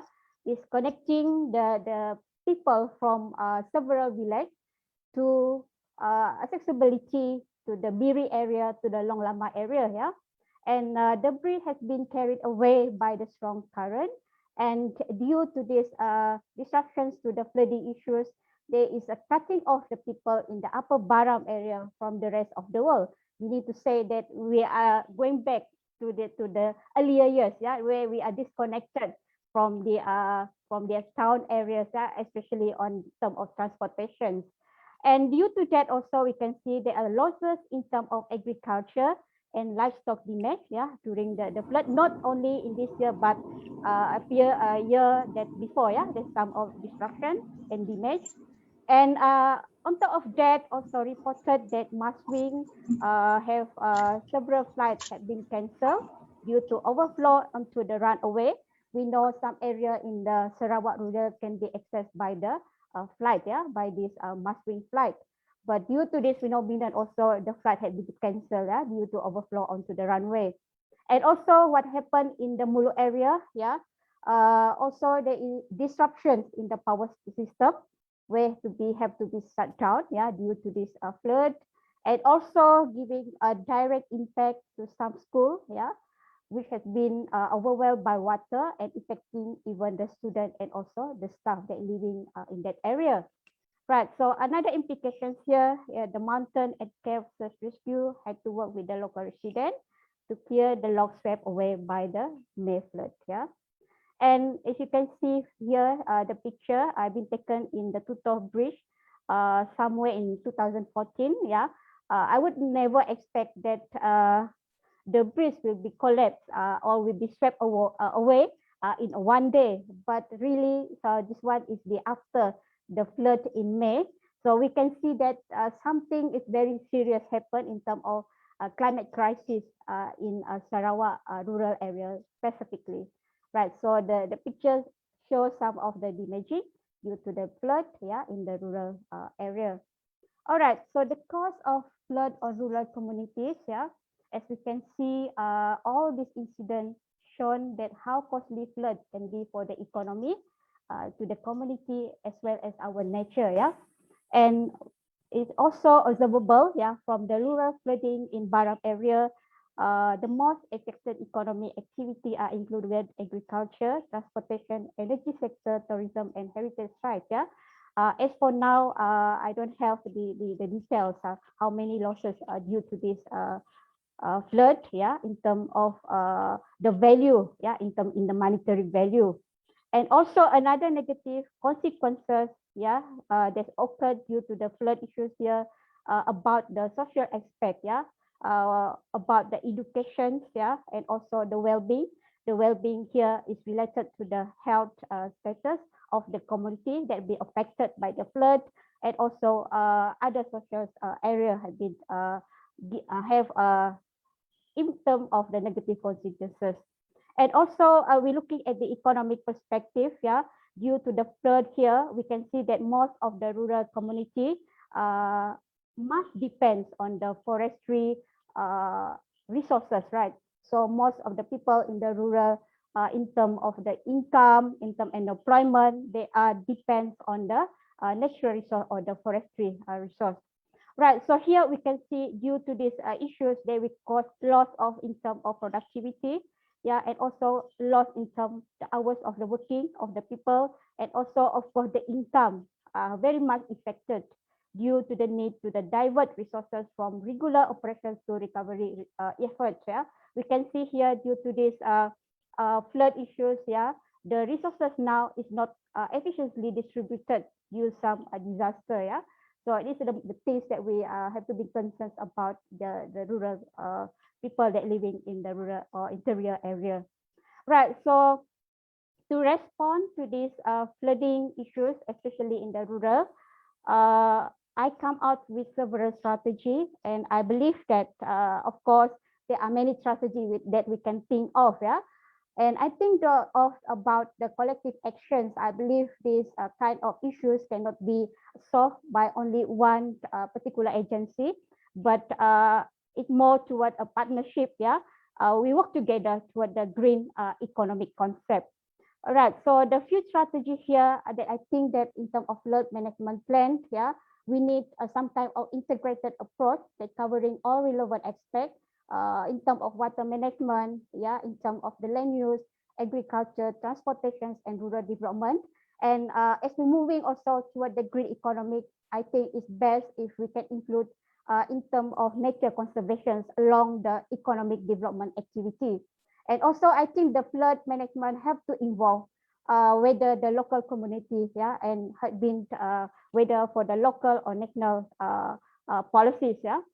And also the second one, I would like to share about the local community participation in terms of rural development planning. Yeah, we can see that the bottom-up approach is the best way. Yeah, because we believe that in the rural area, the local community are very much expert about their own area. So also we can see in our yesterday budget, yeah, we can see that government also allocated some budget for to encourage the local community in terms of the environmental conservation. Yeah, so means to say that the bottom-up approach also is the best way, yeah, to identify the local goal and the requirement, yeah. On top of that, also we need some kind of awareness and readiness of local community, yeah. When I was in the rural area a few weeks ago, yeah, we are doing some research that regard to the climate change, yeah. Some of the people in the rural area, they do aware about the change in the rainfall and so on, but they don't really know what is the climate change all about, yeah. So we need some kind of awareness and readiness program through the education, yeah. I believe also there we need some kind of research activity from university or any agency that or any other stakeholder, yeah. And also we need flood emergency and recovery plan, yeah, so that we have a better in terms of we know that after the flood, yeah, especially the people we have a lower income will be really affected, yeah. So we need a kind of recovery plan, okay, for them to sustain and moving towards their own life. Right. So this among of the suggestions that I would, yeah, share with all, yeah. And if you have any other questions for the discussions, yeah, you can contact me at this my email address, yeah. That's all. Thank you.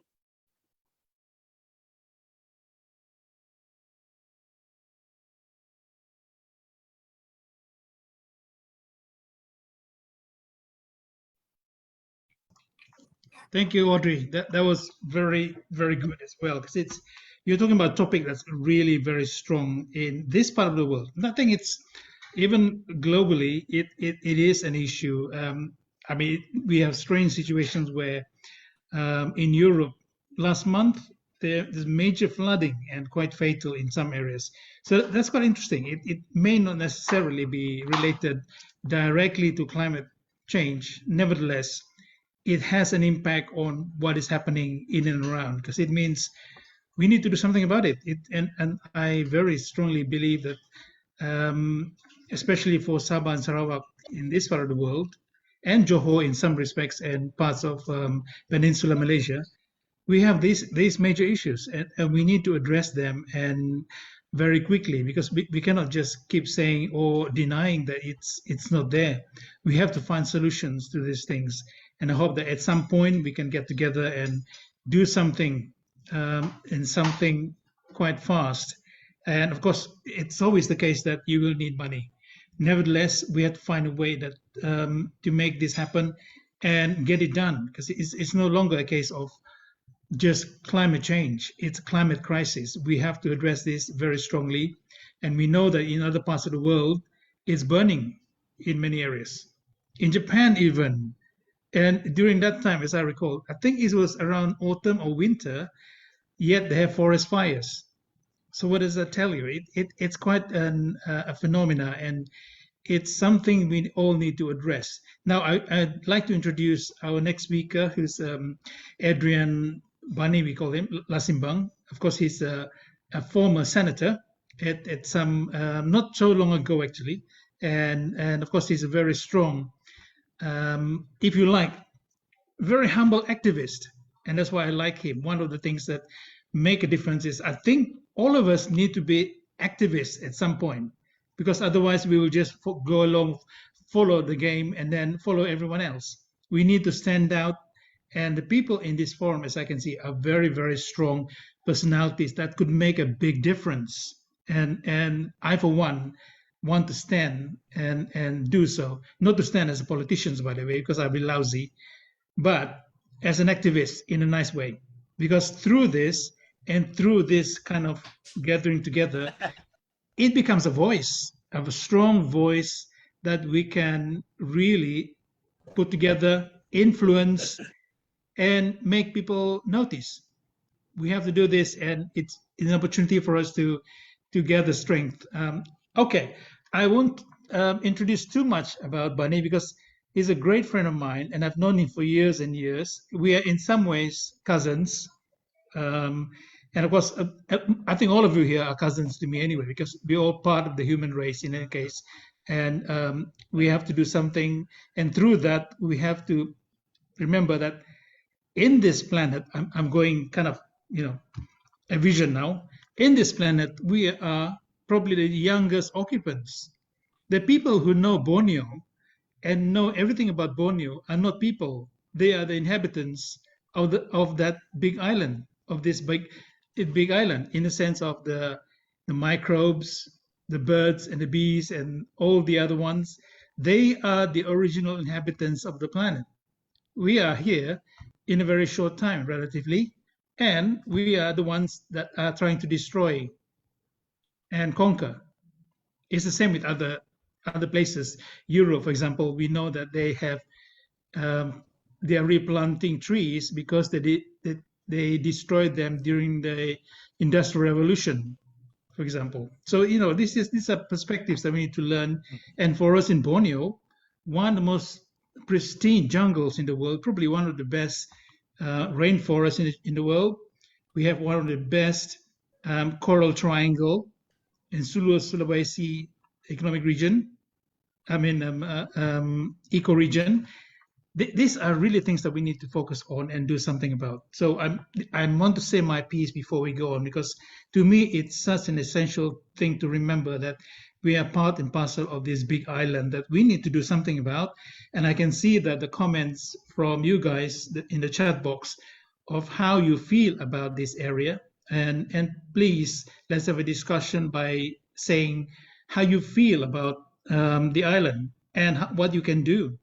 Because if we stop for a minute and sit down and work together, we can have a big impact, not only here, but globally, as I see it. And of course, I'm, in a sense, giving messages to my friends who are in Europe, i.e., I have mentioned Piero, Eleonora, I think Valentina is online, as well as others who are in Europe.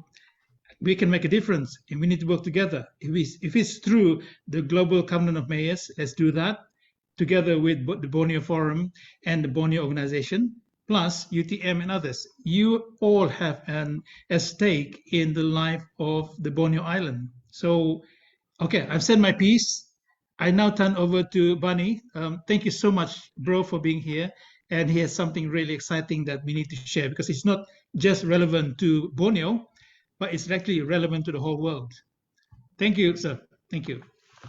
Bunny, over to you. Okay, thank you, Boyd, for the very generous introduction. Yeah, I'm going to share a topic regarding our pioneering, just to share about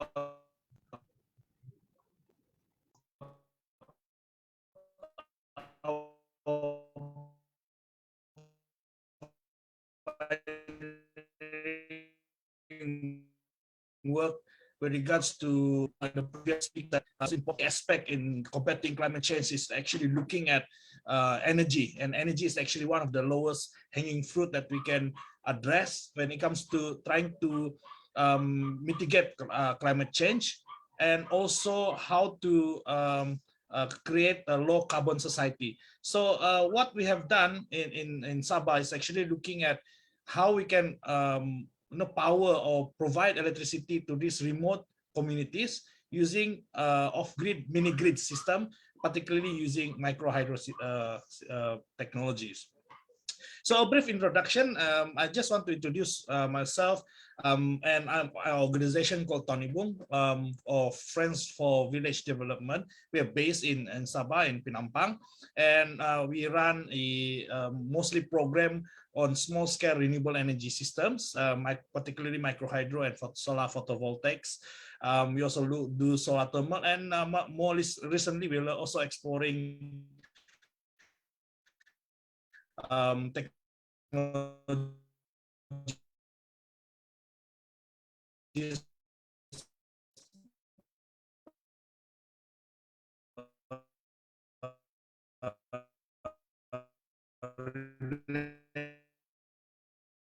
to biogas and bampong, make it accessible or affordable for communities. That is the most important part of our work. We're trying to see how we can find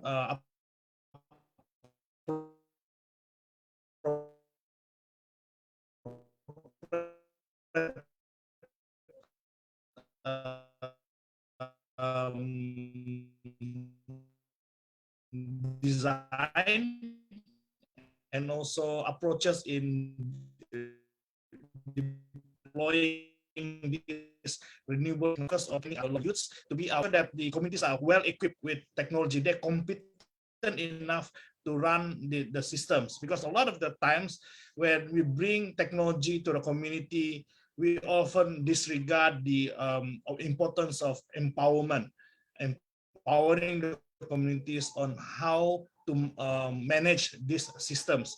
So that's why we put a lot of effort to provide training programs both on our center and also in situ. These are some of the product, which is basically a turbine and the fabrication, and once we complete and Sarawak. So when we're doing this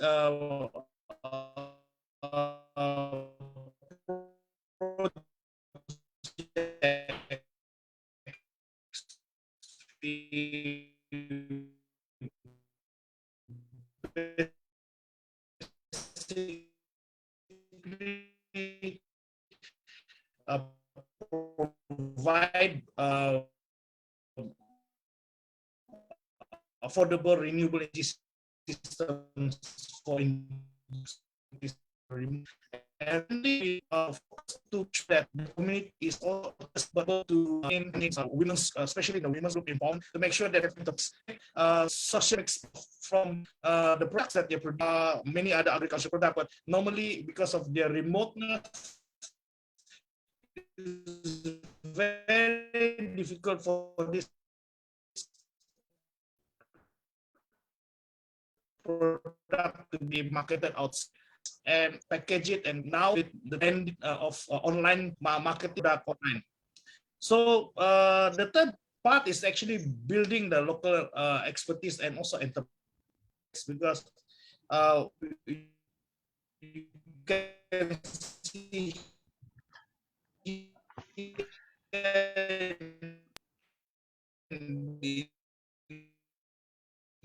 this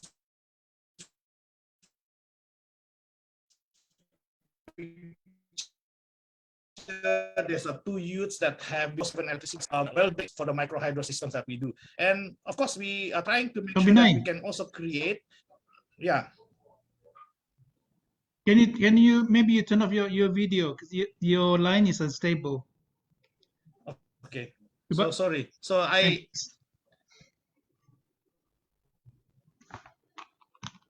Can you hear me now? Yep. Go ahead. Okay. Sorry. Maybe it's raining very heavily in Penampang, so maybe that, because anyway, just to continue, building the local enterprise and expertise is important to ensure that the renewable energy systems that we provide in the community can also provide opportunity for our local youths to gain employment in their local kampung, because our main problem, in fact, in many indigenous communities are the rural-urban migration. And rural-urban migration creates a lot of problem, not just putting more strain to our urban setup, but creating a lot of social issues for our indigenous youths that is migrating towards the city. So our main role is actually to create opportunities for our youths in the kampung, so that they can create their own enterprise in the kampung lah. So in realizing this, one of the most biggest obstacle for us is actually trying to make it affordable, equipment to make it affordable, because when a lot of these renewable energy systems are normally imported from outside, either from Indonesia, from China, from India even. So in Create Borneo, we are trying to create our own design, and also try to experiment on recycled material. For example, now we are looking at producing a lot of these turbines from plastic waste, particularly HDPE, plastic, and also aluminium. So the plastic turbine that we created actually is for small turbines. So the HDPE plastic, normally we throw away the detergent bottles and all this stuff. Now we can shred it and put into an extruder, and we can use this mold, and using injection molding, we can create turbines that can basically power whole community. And we also do the same thing for our aluminum cans, and we smelt it, and using sand casting the methods, we create these Pelton turbines that can be used for powering the communities. And all of this actually is designed by us at Create Borneo, and we have been doing this to many communities lah. So up to date, we have installed over 40 different renewable energy mini grids in Sabah, Sarawak, and also some parts in Orang Asli communities in Peninsular Malaysia. So we also use the community-based model, but I will not touch that particularly, because in the interest of time, because we are looking at the renewable energy grid at this discussion. But the other important key area that I want to share is how we integrate micro hydro system into what forest management, because it is very important for micro hydro to have a very good, well managed watershed. So with this correlation, we have been able to not just sustain many of these micro hydro system because of it incentivized the community to protect the forest, but it also managed to fundraise a lot of our projects through conservation grants. So yeah, it's quite difficult for us to get grants to do what they call development or infrastructure projects, but if we tie it in as part of conservation, so that's how we managed to raise a lot of our projects. So I think these are some opportunity for us to look at under the climate change mitigation and on flat platform, that we can fundraise, or we can fund many other renewable energy mini grids in our communities through these mitigation programs.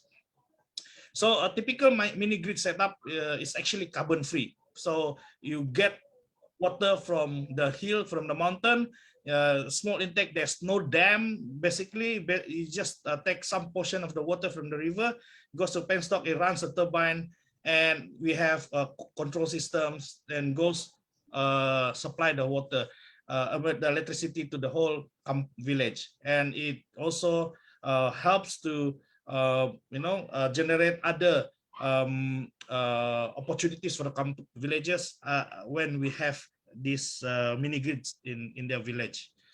So mini grid system for micro hydro basically consists of the civil structure, the powerhouse, and also the mechanical component. But the most important part is actually the community, because without the community's engagement, the community's commitment towards building and maintaining system, is very hard to sustain this micro hydro mini grids. So we have basically implemented, as I said, 40 all over Malaysia at the moment, but we still looking forward to do more. So with the success of this mini grid, we are trying to actually promote this to become one of the option for rural electrification in Sabah. So currently the progress in our smart grid is also looking at the controls,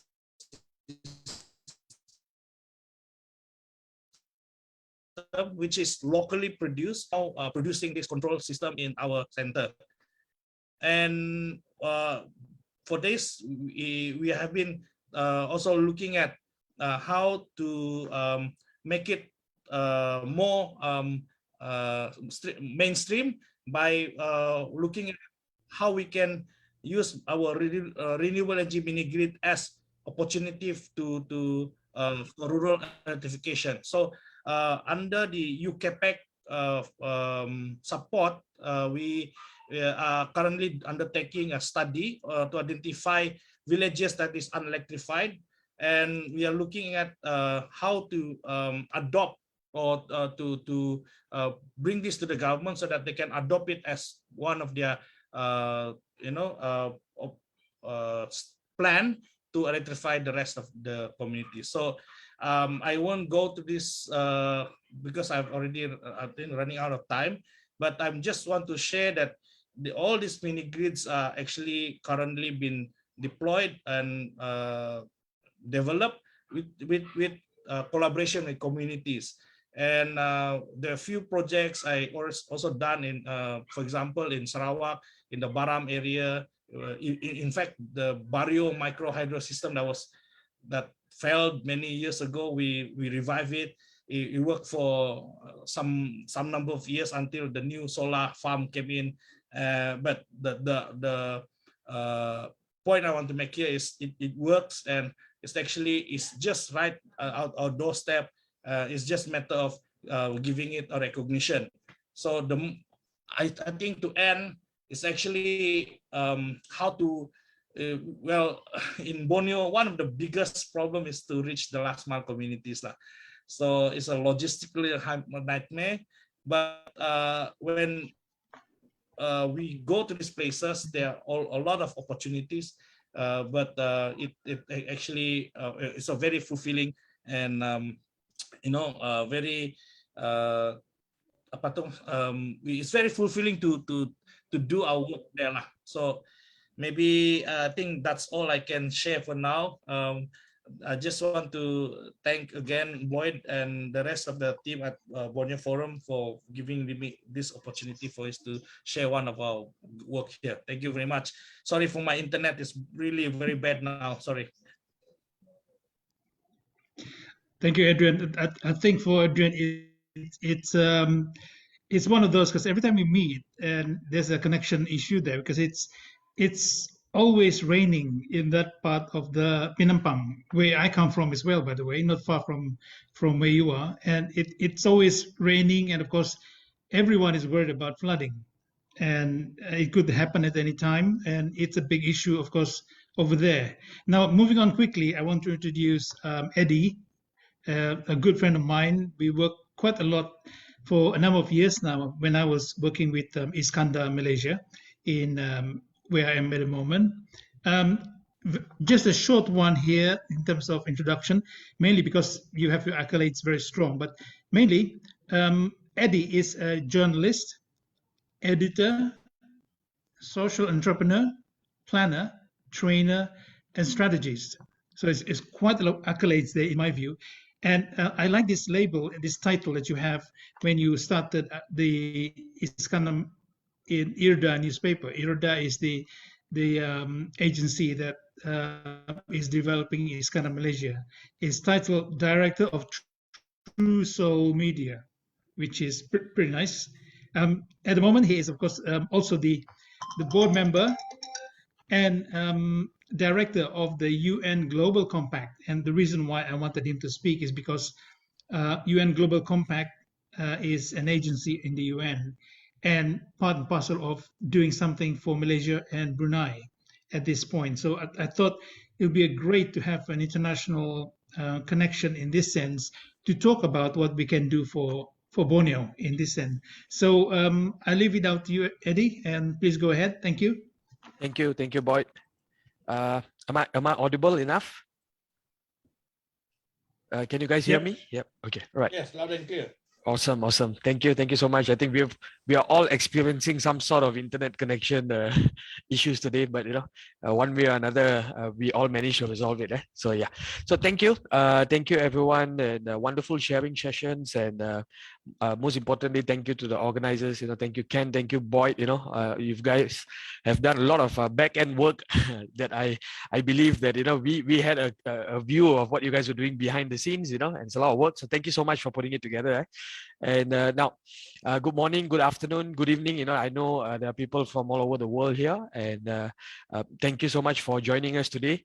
So now, In August 2021, as Prof. Ho mentioned earlier, the physical science basis of climate change was published by the United Nations Intergovernmental Panel on Climate Change, or IPCC.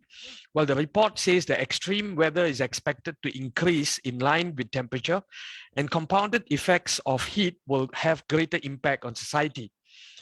The report further quantifies the need to cut greenhouse gas emissions and not exceed a 1.5 degree warming, right? So ladies and gentlemen, with that being said, I'm here to help raise awareness and the attitude towards sustainability and ESG for business, and how the UN Global Compact Network Malaysia and Brunei can help your corporate sustainability ambitions in this crucial decade of action. So let me give you a quick introduction about us. The United Nations Global Compact was established in the year 2000 by former Secretary General Kofi Annan. And the UNGC is a call to unite business under the world's largest corporate sustainability initiative. Our focus area is to help businesses with their sustainability ambitions. So that is what we do. Now, the UNGC is a principle-based approach derived from human rights, labor, environment, and anti-corruption, along with the 17 Sustainable Development Goals, or SDGs. So currently we have about 18,800 companies participating with us globally. We have 69 local networks all over the world. And we have 108 companies participating with us in Malaysia, including the likes of Sarawak Energy, Bursa Malaysia, Duo Pharma, and so on, to name a few. Now, as we all know, the SDGs are going to expire in the year 2030. Hence why the 10 years from 2020 to 2030, 10 years leading up to it is called the Decade of Action. So how far off are we from realizing the SDGs? Well, let me give you the bad news first before we move on to better stories. So we are not on track to meet the SDGs. The global temperature is still rising. Children are still being put to work. Gender balance is still not prioritized, and we are technically about 62 years behind schedule, which is quite alarming to me. I'm sure it is quite alarming to most of you who are attending today as well. But on the flip side, it is not all gloomy, as studies have shown that companies want to take actions, and importance to have sustainable business models are increasing. So you might have noticed that on every other day, you now hear an announcement about companies making new climate commitments, asset managers outlining their plans for ESG integration, or regulators proposing new disclosure or extending producer responsibilities, so to say. And all this makes clear that we have entered a new era of business, one of which sustaining business itself and sustaining competitive advantage requires companies to transform their business models towards sustainability. So corporate Malaysia is also not left behind. In fact, Malaysia ranks among the top leading countries when it comes to sustainable reporting. And we have seen a number of companies lately announce their net zero ambitions or carbon neutral pledges as well. If I may share, KPMG did a study in 2020 December, and the survey revealed that 99 out of the top 100 companies in Malaysia do publish sustainability reports. And Boyd, you will like this part. We're just behind Japan. Japan all 100, and ahead of other regional peers such as India. India is about 98 companies already doing it. Taiwan about 93, and so on. Now, the survey also found that 97 out of top 100 companies in Malaysia included sustainability information in their annual reports. So this is a clear indication that they are already pivoting.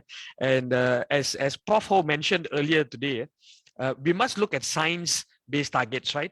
And I'm sure most of you are familiar with the SBT or SBTI, which are science-based target initiative. That's a collaboration between SBTI, UNGC, WWF, CDP, and it's important. I mean, I'm quite proud to say that 6 companies from Malaysia are taking action under the SBTI to commit to their net zero targets. And we're not just talking about the big boys. Sarawak Energy is one of them, but we also have the first SME from Malaysia, and in fact, in the region, because Singapore doesn't have an SME in the SBT as well. And the first SME from Malaysia is a Johor-based company, is Detrolic Energy. It's a solar panel company that has now pledged under SBT and getting their verification as well for their net zero ambitions. So it's not all doom and gloom. I think companies are taking this seriously, and we are moving in the right direction, I would say. Now, the SDGs provide a powerful aspiration for improving our world. I'm sure we are all aware of this. And the business and investments rooted in universal principles will be essential to achieving transformational change through the SDGs. Now, for companies, successful implementation will strengthen and the enabling environment for doing business and building markets around the world is pivotal to have the SDGs as part of their component. Now, no matter how large you are or small you are, regardless of the industry, all companies can contribute to the SDGs. This is the important call for all companies. That all companies, big or small, you can contribute to the SDGs. The SDGs outline the pivotal areas of impact and offer a practical framework for to complement and support the ESG considerations. Now, ESG. For those who are not completely aware, ESG stands for environmental, social, and corporate governance. And these three broad areas can provide a range of targets for businesses to meet in order to improve their sustainability and lower their risk levels across various factors. So ESG is important to companies because it reflects the concerns that consumers and employees, as well as investors, care deeply about. Now, I'm going to go back to the ESGs. Now, when we talk about the ESG, we're breaking it down to the environment, social, and governance, right? So the E factor or the environmental factor is it assesses how a company performs as a steward of nature, right? It analyzes how its activities impact the environment and manage environmental risk. It includes both direct operations and across the supply chain. So, for example, resource scarcity and management, natural resource preservation, animal treatment, greenhouse gas emissions, carbon footprint calculation, scope 1, 2, and 3. So we are looking at all this under the E factor. And what does the S factor or the social criteria mean? It examines the strength and weakness of how companies manage relationships with their employees, their suppliers, their customers, and communities where they operate. So, for example, these criteria include working conditions, operations in conflict regions, and making sure that there is a healthy and safety regulations are put in place for the employees, and employee relation as a whole and diversity is looked at under the S component. Now, the G component is very important because at the end of the day, we also need governance to play its role, and governance deals with the company's leadership, the executive pay, the pay structures, audits, internal controls, and shareholder rights as well. Investors know if you want to trust a company, and you want to know what sort of decisions they are making behind closed doors, right? So we want to know what sort of governance process, what sort of policies do companies adhere to, and it includes the most commonly spoken about, which is the gender gap, gender pay, and equal pay, and corruption, as well as a board diversity. We have a good representation in the board as well. So these are all important factors, but I'm sure most of you are aware of the ESGs. But just to summarize the priorities and to serve as a quick recap for you guys as well. Now, the time has passed for organizations to take a passive approach to environment, social, and governance planning. And ESG metrics are the three central themes for measuring the sustainability and positive impact of an investment or business. Among the key philosophies that companies look at is, balancing their risk, focusing on the SDGs that fit their portfolio. We are not telling the companies you have to add up all 17 goals. I mean, it won't make sense to them, right? So we want them to prioritize what fits their portfolio, align their business strategy, involve their supply chain, have reporting and disclosure practices, and accelerate the journey. See, most importantly, what we tell companies is we are strong believers that business must do well to do good. Right, and we are not telling them to abandon the bottom line, but we are telling them to look at the triple bottom line. Right, so don't abandon the environment and social apart from the economic returns or financial or profit returns alone. So we are asking them to look at the triple bottom line, and appears to be working quite well. I must share that as well. So now progress has been made, and hang on, let me just so progress has been made, and but progress needs to scale across the value chain. And 50% of companies globally say that supply chain sustainability has grown in importance since the COVID-19 pandemic, but there are struggles to extend the principles. So when we talk to companies, we also want them to start massaging the idea to their supply chain that, even though it's a big company and the supply chain might be SMEs, we want them to motivate the SMEs, help the SMEs as well to adapt to sustainable practices. So it is a holistic approach. It's not just the big boy, but also the supply chain consisting of, it could be a mix of mid to large corp or even small SMEs as well. So it's interesting that, the supply chain involvement is now given a lot of focus. If I may share, PwC did a consumer intelligence survey. The survey says 83% of consumers think that companies should be actively shaping ESG best practices, right? And I mean, at the end of the day, you've got businesses asking, is this going to cost me more? And, why should I do it? I mean, I'm not going to beat around the bush. This is the common conversation that we have with businesses. But businesses have to remember that at the end of the day, they cater to consumers. And consumers and employees want their business to invest in making sustainable improvements to the environment and society and not just comply with regulation. So we are moving away from the conversation of whereby this was a mandate from Bursa Malaysia, for example. For those of you who are not aware, Bursa Malaysia is the public listed companies governing body or agency, so to say. And it's not just a regulation, but it should become a holistic approach whereby it's internalized into the company, keeping in mind that consumers are also demanding for it. On that note, I would also like to share that Bloomberg Intelligence and Edelman Trust Barometer Special Report says that the global ESG assets are on track to exceed 53 trillion by 2025.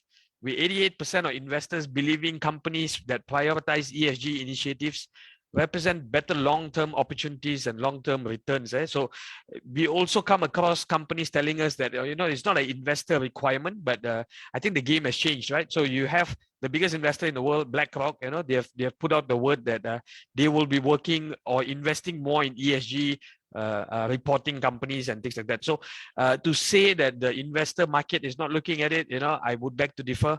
The investors are looking at it, and it is important to keep in mind that apart from the customers that you are catering to who are asking about it, your investors are also asking about it, and the eventuality of it becoming a sort of a third license to operate for your business. So eventually, apart from asking you if your company is registered, if your company is audited, then the third question might be, does your company do ESG reporting? Does your company do sustainability reporting? So it's going to become a business case whereby it must be a strategy. I would also like to mention here that some companies do say that we have a CSR practice. That's awesome because that gives back to the community. But we must remember that sustainability is a business strategy. It cannot be just your corporate social responsibility, but it must be holistic enough to reshape the business strategy because there is financial aspects and elements to it. So it's not just purely CSR, but it's part of your business strategy. Now, we call on companies large and small to work with us. So over at UNGC, we welcome all, and apart from the global tools and resources that we have a lot of global tools from the UNGC Academy as well. Our academy is a virtual academy. We have over 100 courses inside there for companies to learn from. We also have localized content such as our Maju Toolkit. Maju Toolkit has been internationally recognized by Oxford, and we also launched our Climate Action Guide. Among all the other resources that we have. So all these resources are free of charge. So we don't charge you anything. You are happy, you can happily use all our resources. I'll be happy to share the links and feel free to reach out to me if you need to know more. I'm happy to share 2 days ago, Bursa Malaysia launched the Corporate Sustainability Practitioner Competency Framework, which was developed by us. And it's a co-effort between Bursa Malaysia and us. And we are also looking to launch a SME Access Index early next year, which will enable banks to screen SMEs in a more robust manner when they want to give out sustainable linked loans and things like that. So as you can see, the conversation is picking up a lot of traction. It's quite hot. And we are getting a lot of calls from companies, and most of them trying to understand how do they get into this opportunity, and what do they need to do in setting their goals and things like that. And I will also happily share in the chat box in a bit. In November, of course, leading up to COP26, locally, the UNGC Malaysia and Brunei is having our SDG Ambition Month. And in November, we will feature a 4-day SME festival. This is all complimentary. Feel free to join us. Training and development provided by Deloitte and PwC and all these big companies. And we also have our flagship Go ESG ASEAN conference, which will be attended by the former UN Secretary General, His Excellency Ban Ki-moon. And the access is complimentary. So I'll be happy to share the link. And, any part of the world that you are from, feel free to join us as well. And, see what we are doing over here in Malaysia. Now, with that, I would like to conclude the briefing session, with a strong reminder that businesses play a critical role in achieving the global goals, and the price of inaction is evident. So the best practices must not be forgotten for better business growth. And most importantly, as Boyd mentioned earlier, it's a code red for humanity right now. And, there is no more time for us to sit down and say, let's give it another 1 or 2 years and see how it goes, right? So the cost of inaction is happening as we speak, and businesses must act quickly and act now and act with urgency. With that, I conclude my sharing. I'm sorry, I don't know if I'm within my time scope, and thank you so much for everyone for providing this opportunity. And thanks to everyone who attended today. I hope you managed to capture some things from me as well. Thanks. Thank you. Right. Thank you, Eddie. I hope people can hear me. My line is also unstable a little bit.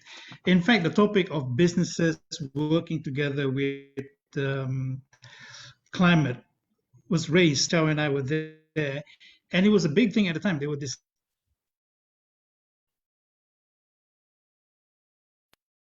discussing this, and then they're saying businesses must play financially. They can do that. They have the cloud. And in a sense, if those big trillionaires, I suppose, if they stop going to the space for tourism and focus their money somewhere else, we might make a big difference. And this is the thing. But it's in this part of the world, we have to do something else, of course. And of course, going back to what was said by Eddie and the others today, a lot of things are snippets of what we can do, something small. And looking at the chat box just now, there are a lot of suggestions as well. And although we cannot cover many of them, and I think many of them have been answered anyway through the conversations, there are 1 or 2 things that possibly that we can look at. And I think the most we can have now is, because it's already gone 5. By the way, thank you all. Most of you were in time. I think we only, because we started a bit later than we should. Otherwise, you were on time really well. So I got 2 questions to be raised to everyone before we go to a kind of summary, which my mate Chao will cover.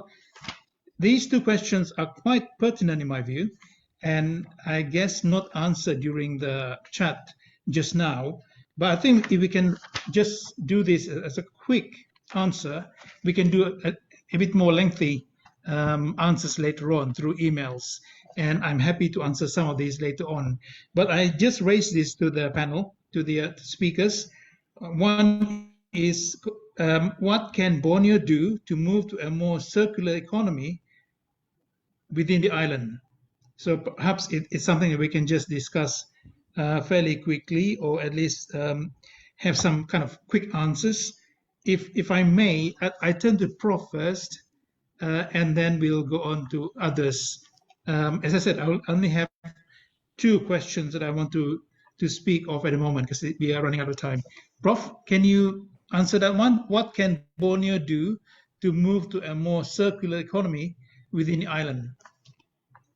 Okay, I think, yeah, thank you, Boyd. We know that circular economy is related to sustainable consumption and production. I think this is basically Go 12, I think, under SDG. So if we really look into sustainable consumption and production, this could be one quick win for us to do it. I think especially for this to happen, of course, society have to come in first, awareness, even at the school level, then to NGOs, and of course, the other parties is the government. Yeah. So circular economy is a big concept, and we in the university have been looking into all this idea of waste to energy, waste to wealth, and all those. But I think at the end of the day, you have to put into practice. So that was my quick answer to you. Thank you. Thank you, Prof. The other question is on, which is really good, I thought, and it says, do you think Sabah should have its own energy policy, and it should be dictated by KK, not Putrajaya? Quite an interesting one. But my Binay Bani, would you like to answer that one? Yeah, I think it has been a long topic been discussed about putting it back the Suruhanjaya Tenaga for Sabah. In fact, if you look at the Mission Agreement 63, is energy is actually part of this concurrent list, and there were talks already, quite advanced talks, to basically hand over the power or regulation back to Sabah. But unfortunately, because of SASB's financial difficulty, and until we find a much more sustainable solution, I think it will not happen that quickly. But I think I do agree that Sabah should have our own regulation, because the context of energy industry in Sabah is quite very different. And also the needs of the Sabah is actually very different. So we should emulate what has happened in Sarawak, where how Sarawak actually managed the energy resources and have been managed quite well. And that's why I think SEB Sarawak is really can make a lot of difference when dealing with planning of energy infrastructure. So that's what my take is. All right, thank you. Thank you for that. I'll allow another one, because this is quite a good one. It's a long-winded, but it's a good one. And if I may possibly address it to one of you guys who can possibly answer this.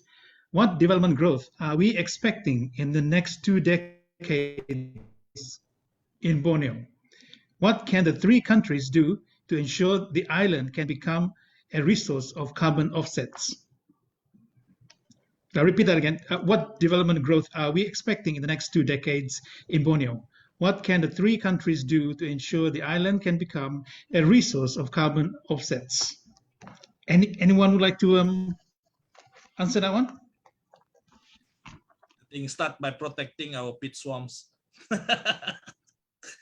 Okay. Any other comments? I would go with what Mutia had proposed on the trading. No doubt that with the better infrastructures, these 3 countries, Malaysia, Indonesia, Brunei, will have active trading, and what more with the capital of Indonesia moving to Central Borneo, which is very huge. I mean, sooner or later, Borneo will explode. And Mutia presentation is very much in line with it. So I would hope that Mutia papers can be promoted and we make policy out of it. So Tuan Ken, Boyd, Mutia, I would like to in the group in discussion, especially on the trade and investment and climate change. Yeah, that's my take. Thank you. Thank you, Guy. Perhaps is another.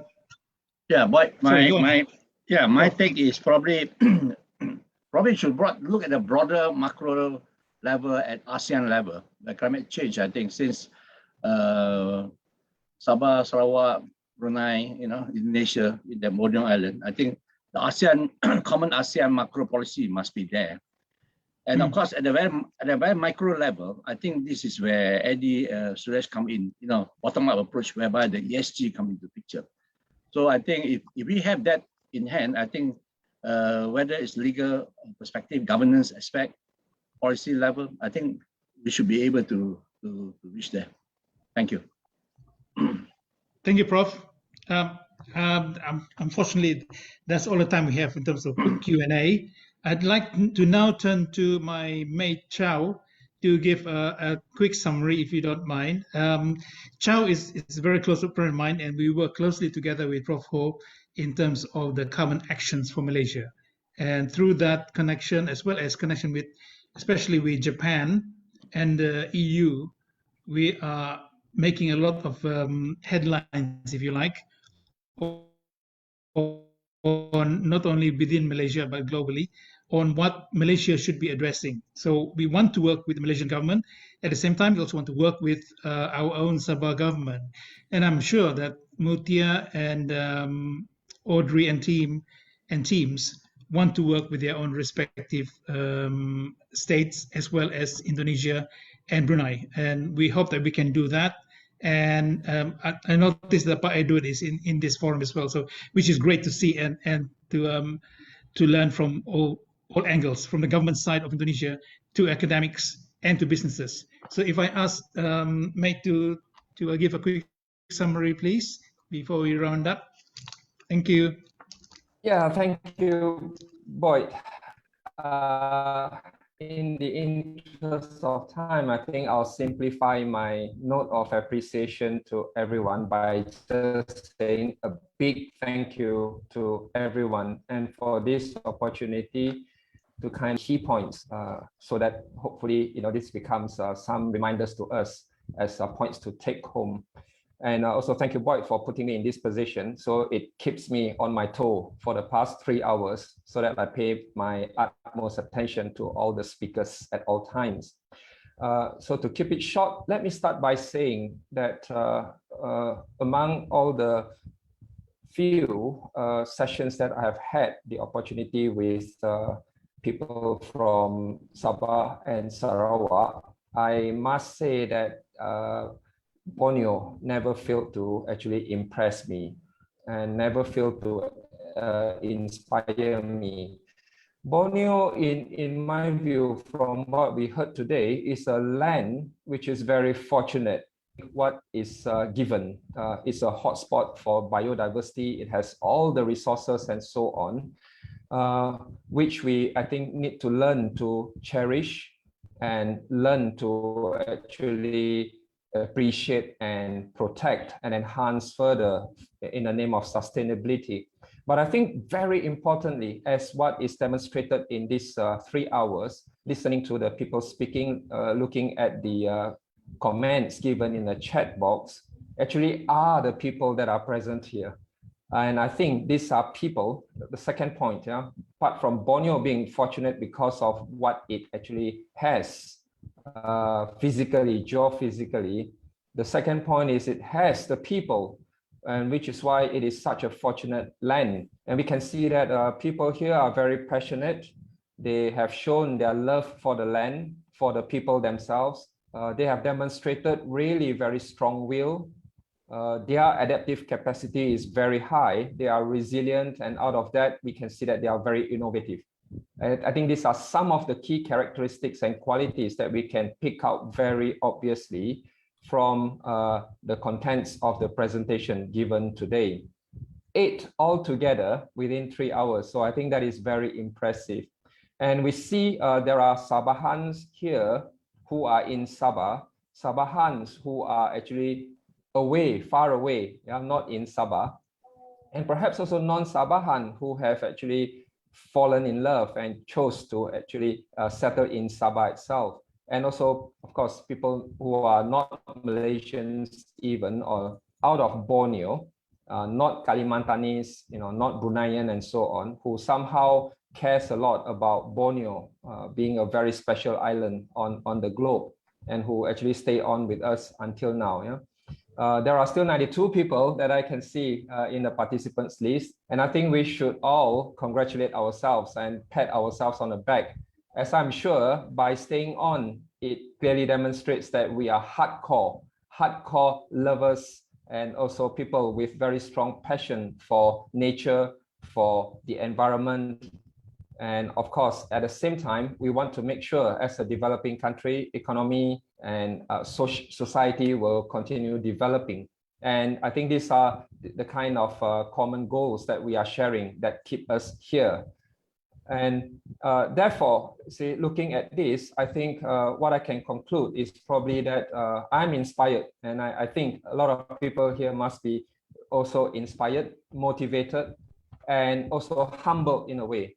So you are all inspiring, motivating, and humbling to me. And I learned a lot through listening to the 8 presentations coming from academicians, from various fields like town planning, land development, economy, law even, and we heard from entrepreneurs, activists, as well as journalists even. So from a very wide spectrum of different views and so on. And I think this is a very good organization in that we try to get a wide spectrum of people that can offer us very diverse views and perspective on this very crucial issue that we are facing here.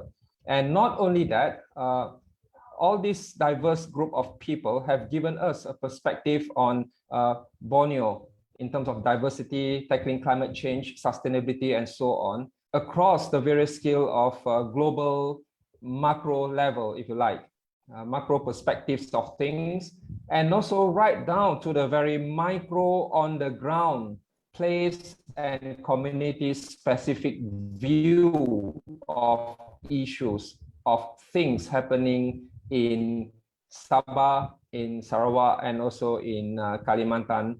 And we hope probably in the future we may get a representative from Brunei as well to complete the whole cycle. So that would be my very quick kind of 2 big points, if I may, to kind of say the overall observation that I made. And I'm not sure how much time I have here. Boyd, if I speak too much, just stop me, yes? And I'll stop immediately. Go ahead. But if I can still continue a little bit, I think today we heard a few key points about cities being at the core of this whole thing. Because we are living in an urbanized world, I think this is very well known. I do not need to elaborate more on that. And because of that, we all play a very key role. I like the very point mentioned from the very beginning that we all have a role to play in this, because it is not only about us, not about our generation, but our children, our grandchildren, and also the future generations. And I always, also in my sharing with my students, remind them that when we are doing this, it's not just for us, but it is really for our loved ones. I mean, for those of us who are very young, in the next few years, if you form a family, you have children, I'm sure you would be thinking hard about what kind of world are we passing on to our children. And talking about our own generation itself is the kind of built environment, the kind of human settlements that we are co-producing and co-creating now, really something which is desirable for us. And if it is not, therefore, the call for action is there, that we need to all take actions now. So we look at the importance of having science-based, evidence-based kind of policy making. And don't stop there. As mentioned by Professor Ho, we actually promote what we call science to action, or S2A, meaning that we try to take science into policy making and beyond into real action. So we talk a lot about actual implementation as well. We work very closely and work very hard with policy makers, decision makers, to try to get our policies and plans into real action. And these are very important. Otherwise, policies would just remain policies and to collect dust on the shelf. Dr. Mutia gave us a very good idea about the importance of looking into trade and investment, because environment cannot be separated from that. Every environmental policy, acts, and so on must have or must make economic sense, must make that financial cut, if you like. So from here, she gives us a very good legislative economic perspective on all this. And she also highlighted the importance of us exploring the possibility and potential for a Borneo sub-regional kind of partnership involving the three countries and the people, importantly. And she calls for a paradigm shift towards low carbon and climate smart development. And according to her, these are all urgently needed. So we can't wait anymore. And from that rather macro perspective, Dr. Gaim then took us down on the ground with a very concrete on the ground view about what people can do, actually touching people's life directly in a way. And I really like to share this, if I may, the 5 adaptive strategies that he highlighted on how people can be so resilient and innovative, looking into farming, household water supply, and infrastructure. I like the way he says, no highways, no electricity, it's not a problem at all. And what is important is the willpower among the people that actually carry them forward and carry them far. And at the end, of course, innovation plays a very key role here. I like the idea of the Adidas Kampung being a symbol of resilience and very high adaptive capacity among the people. And this is what is so always inspiring. We may think we live in the city, we are educated and so on, but actually we need to be very humble. And there are so many things that we can actually learn from the indigenous wisdom, local wisdom, and so on. And I think Dr. Gaim gave us a very good picture of all this. Then Audrey came in again to give us another economic perspective of climate change and focusing on Sarawak. So a bit different from what Dr. Mutia told us, because Dr. Mutia took that from a more regional perspective, if you like, covering the whole Kalimantan. And Audrey invited us to look into the specific perspective of Sarawak, highlighting the importance of looking into the cost of catastrophe, in her particular case, flooding, and how we may need to actually think about putting a price tag to be able to quantify the cost and so on. And she also mentioned the importance of doing a participatory decision making. So inclusiveness is a key part of it. And then the community need to be aware and to be ready. So promoting awareness and readiness among the people become very important. Next, we move to the humble activists. Our Topinai Bani, I think he showed us very good examples of what people can actually really do on the ground. And it takes people with passion, a few people probably championing and so on to move things forward. His community-based renewable energy project, and then Tony Bong, literally Friends for Village Development, that is really impressive.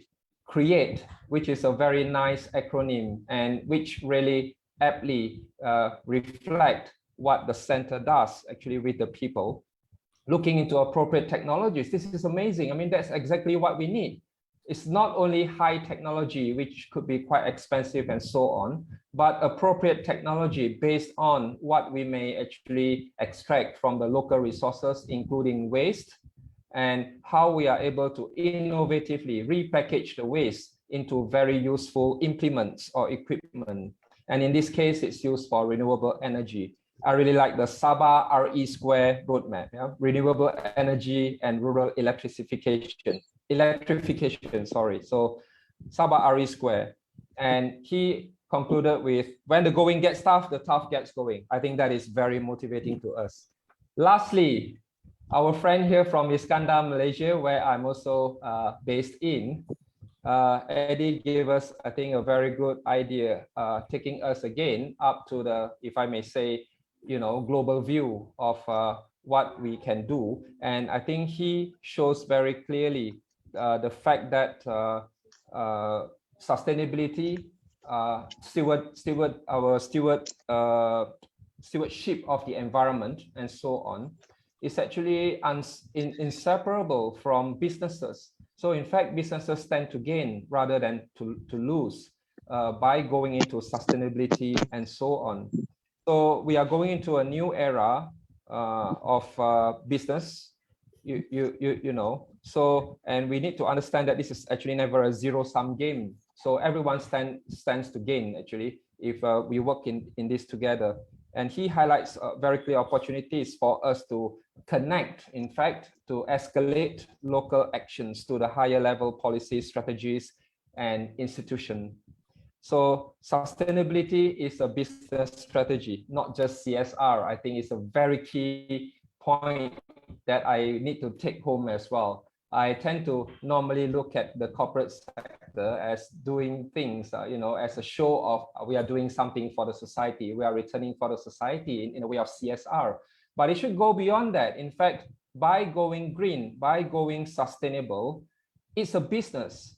And businesses, the corporate sector need to see this. And I think Eddie gave us a very good perspective into this.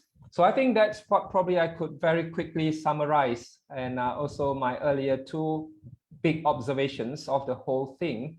And I'm really thankful to be part of this. And I think it inspires me a lot.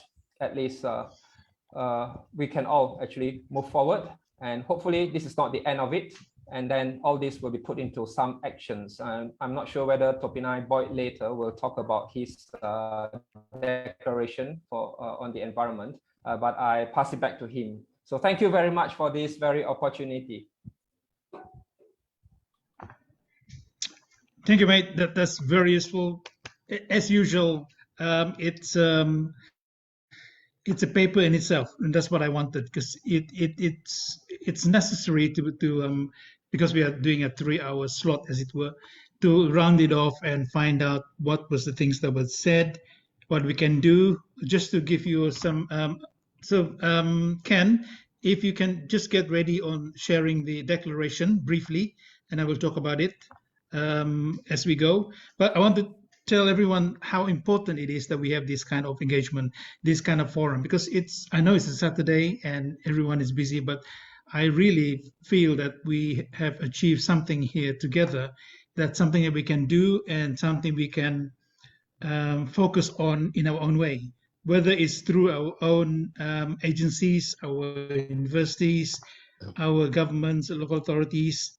We can bring back something and share it, and everyone together to do something tangible, something we can focus on. And although it can be seen as there's still a lot of things that we need to do to iron them out, mainly because we can still do our own part, and more importantly, if we can get together and do something, then it's going to be making a big difference to how we can do things in the future. So I just want to, Ken, if it's possible, we can just show quickly something we put together called the Borneo Forum Declaration on the Environment.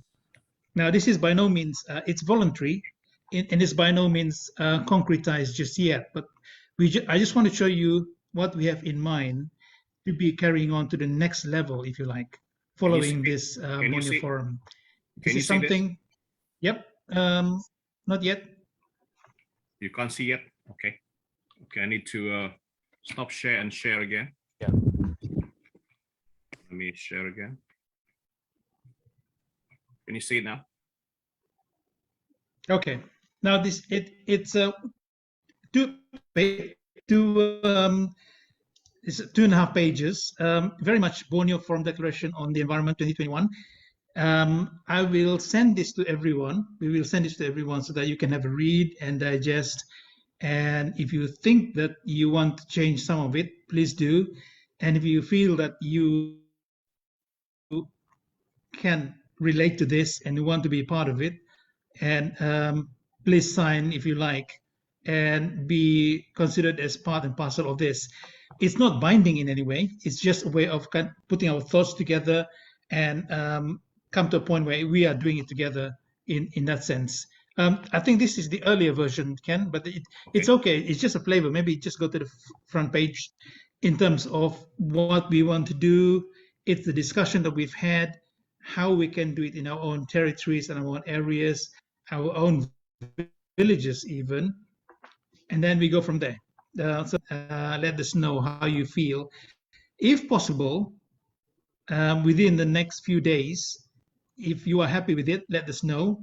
by WhatsApp or email, and then we can try to bring this forward to COP26, as I mentioned earlier, that two of our great friends here, Professor Ho and Mr. Chow, representing UTM, but at the same time representing climate actions in Malaysia.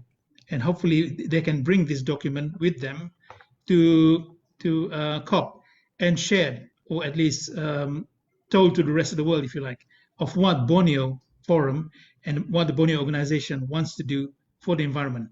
It's, as I said, it's not binding, but have a read through, and if you are keen, and if your agencies are keen, we can sign on the dotted line. But it's let's send it out tomorrow, and we have a whole week to digest and come back to us. So thank you, Ken. It's just a quick thing on that one.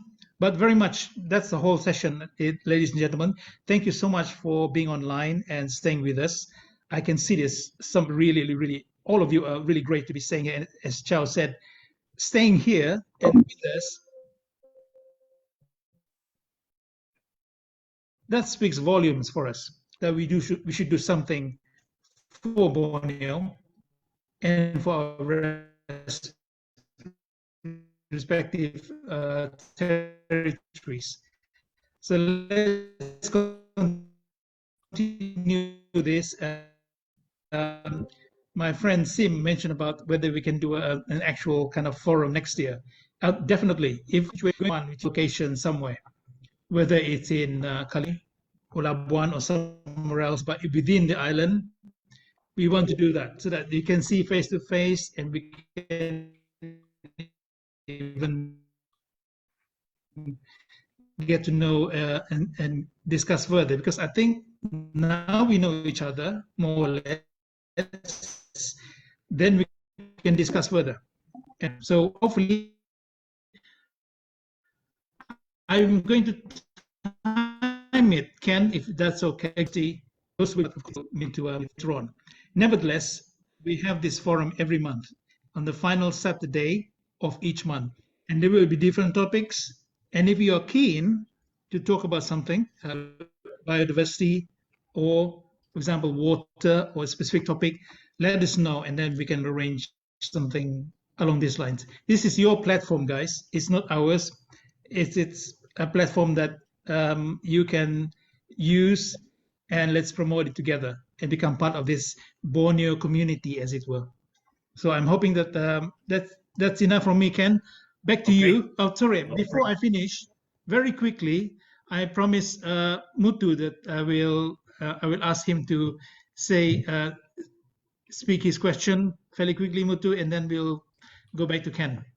Can you hear me? Thank you, my friend. Can you hear? Yep. Yeah, I think you already did that summary.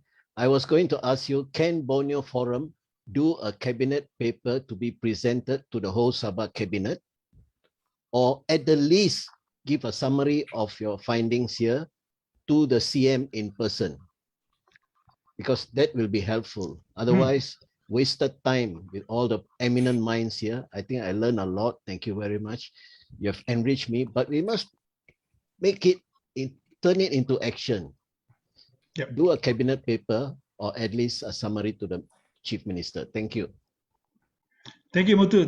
Very good suggestion. Definitely, it's actually we are thinking of something like that for the Sabah government to begin with, and possibly one or two ministers. But definitely, we'll take the point. We'll work on that, and possibly it's something that along the lines of the declaration, but maybe a bit more detail. And then in so far as it relates to Sabah, I'm sure we can do that. For Sarawak, then I will leave it to Audrey and team. And of course, for Kalimantan, Mutia and team possibly can lead on that one. But let's see how it goes. I think it's a great suggestion, and I'll be very happy that it will happen, and it can happen next year. So thank you for that. Ken, back to you now for the closing. Thank you. Thank you very much. I have a long list of things to cover, but I better not, because we are very long now, over 3 hours. Thank you very much. I'm very humbled that the organization we started over a year ago has become to this level. It was a a small beginning. And we recognize, of course, primarily that Borneo is separated by history. Sarawak, Sabah, with the British history, and Kalimantan with the Dutch history, and Brunei, of course, and Labuan. We are separated by history, and this, I believe, is one of the contributing factor why Borneo is like this. That's not a political statement, but we have to address the elephant in the room because of our disintegration. Therefore, a lot of impact, a lot of the activities are forced upon us by people who do not really care about the future, the long-term future of Borneo, Sabah, Sarawak. Deforestation, plundering, cutting of trees, it's all for short-term profits. And this is what we are trying to address by this organization, with the hope that we unify ourselves non-politically. And I'm very, very much subscribed to what Dr. Mutia said about sub-regional partnership. That's exactly what we're trying to do with the Borneo organization. There's a proposal now for a Borneo Foundation, and we're working on that as a non-profit based in the UK first. And also Borneo Forum is already incorporated as a not-for-profit organization. So thank you very much again. I wanted to touch on role of law, which is my area. I'm a lawyer by training, a law of international law. The green criminology is another topic I'm passionate about. But I'm glad that Dr. Mutia has addressed that in a way. I would have loved to go further in terms of the national law, local law, and regional international law, but we leave that for another time. And another area, of course, is we didn't touch on is the IKN, Ibu Kota Negara Baru, the new capital city of Indonesia. That's going to be in Kaltim, on Kalimantan Timur. That's huge impact on Borneo. We have covered that in a whole forum 3 months ago, and that is something that could revisit together with the topic of protection and preservation of Borneo. And then again, I think it's all about us working together, Sabah, Sarawak, Brunei, Kalimantan, the whole 5 provinces. How do we connect? How do we work together? Because of our separation politically, we need to find a way to have this regional, sub-regional partnership, and we must make that work. Post-pandemic, we will have live events, live networking, live exhibition, and of course, a lot of the things I'm also doing now is about fundraising. Without funding, there's not much we could do. We could do all this virtual conference, but in the end of the day, when we go live, all that needs funding. And we do not really want to depend on handouts and donation from government and all that. We want to be able to fund our activities. Fundraising is another area we're looking at very, very strongly in Borneo Forum, Borneo organization. I'm exploring anything. My focus at the moment for the last 1 year is in the whole digital fintech, financial technology, cryptos, digital finance, blockchain, decentralized finance, and all these are sources of fundraising, albeit of course this issue of the crypto being environmentally bad, but we have to look at the silver lining. I believe there is a way for us to use that platform.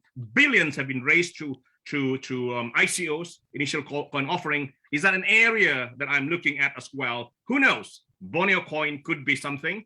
It's in research at the moment. We are looking forward long term. We're looking at the current possibilities of raising funds for our organization so that we can carry out our activities more effectively in the future. So thank you very much again. Thank you, Boyd. Thank you for all the panelists. We hope to include you all, if you don't mind, into another group of WhatsApp so that we can carry on talking and connecting and planning for the future. Thank you very much indeed. Thank you. Yes, Boyd? Thank you all. Okay. Ken? So, yeah, okay. So thank you again and have a good weekend, rest of the weekend, and we will see you in the next Borneo Forum. If Alan is here, quickly, Alan, we're gonna have a Borneo Forum 11 if he is not here, but Alan, are you still here to say something? A short one, a 1 minute plug on your next forum. Alan is one of our vice presidents. He'll be covering on sustainable agriculture and a lot to do with eco tourism as well, and on the aspect of agriculture. So please expect our announcement on that for Borneo Forum 11. Thank you very much indeed, and have a good weekend. Goodbye, everyone. Thank you. Goodbye, everyone. Thank you. Yeah. Goodbye. Thank you. Thank you very much. Bye bye. Bye. Thank you, Sid. Thank you, boy. Thank you, Guy. Bye. Thank Bye, you. Thank you, everyone. Prof. Thank you, boy, and all the panelists. Thank you. Thank you, Thank you. Pak Pak Ho. Thank you, Pak Keng. Okay. Terima kasih. Thank you, Boy, Mr. thank you very Boy. much. Thank you, Boy. And all the panelists. Thank you, boy. Thank you, Sim. Thank you, boy. Thank you for being here. See you again. Thank you. Welcome. Thank you, Piero.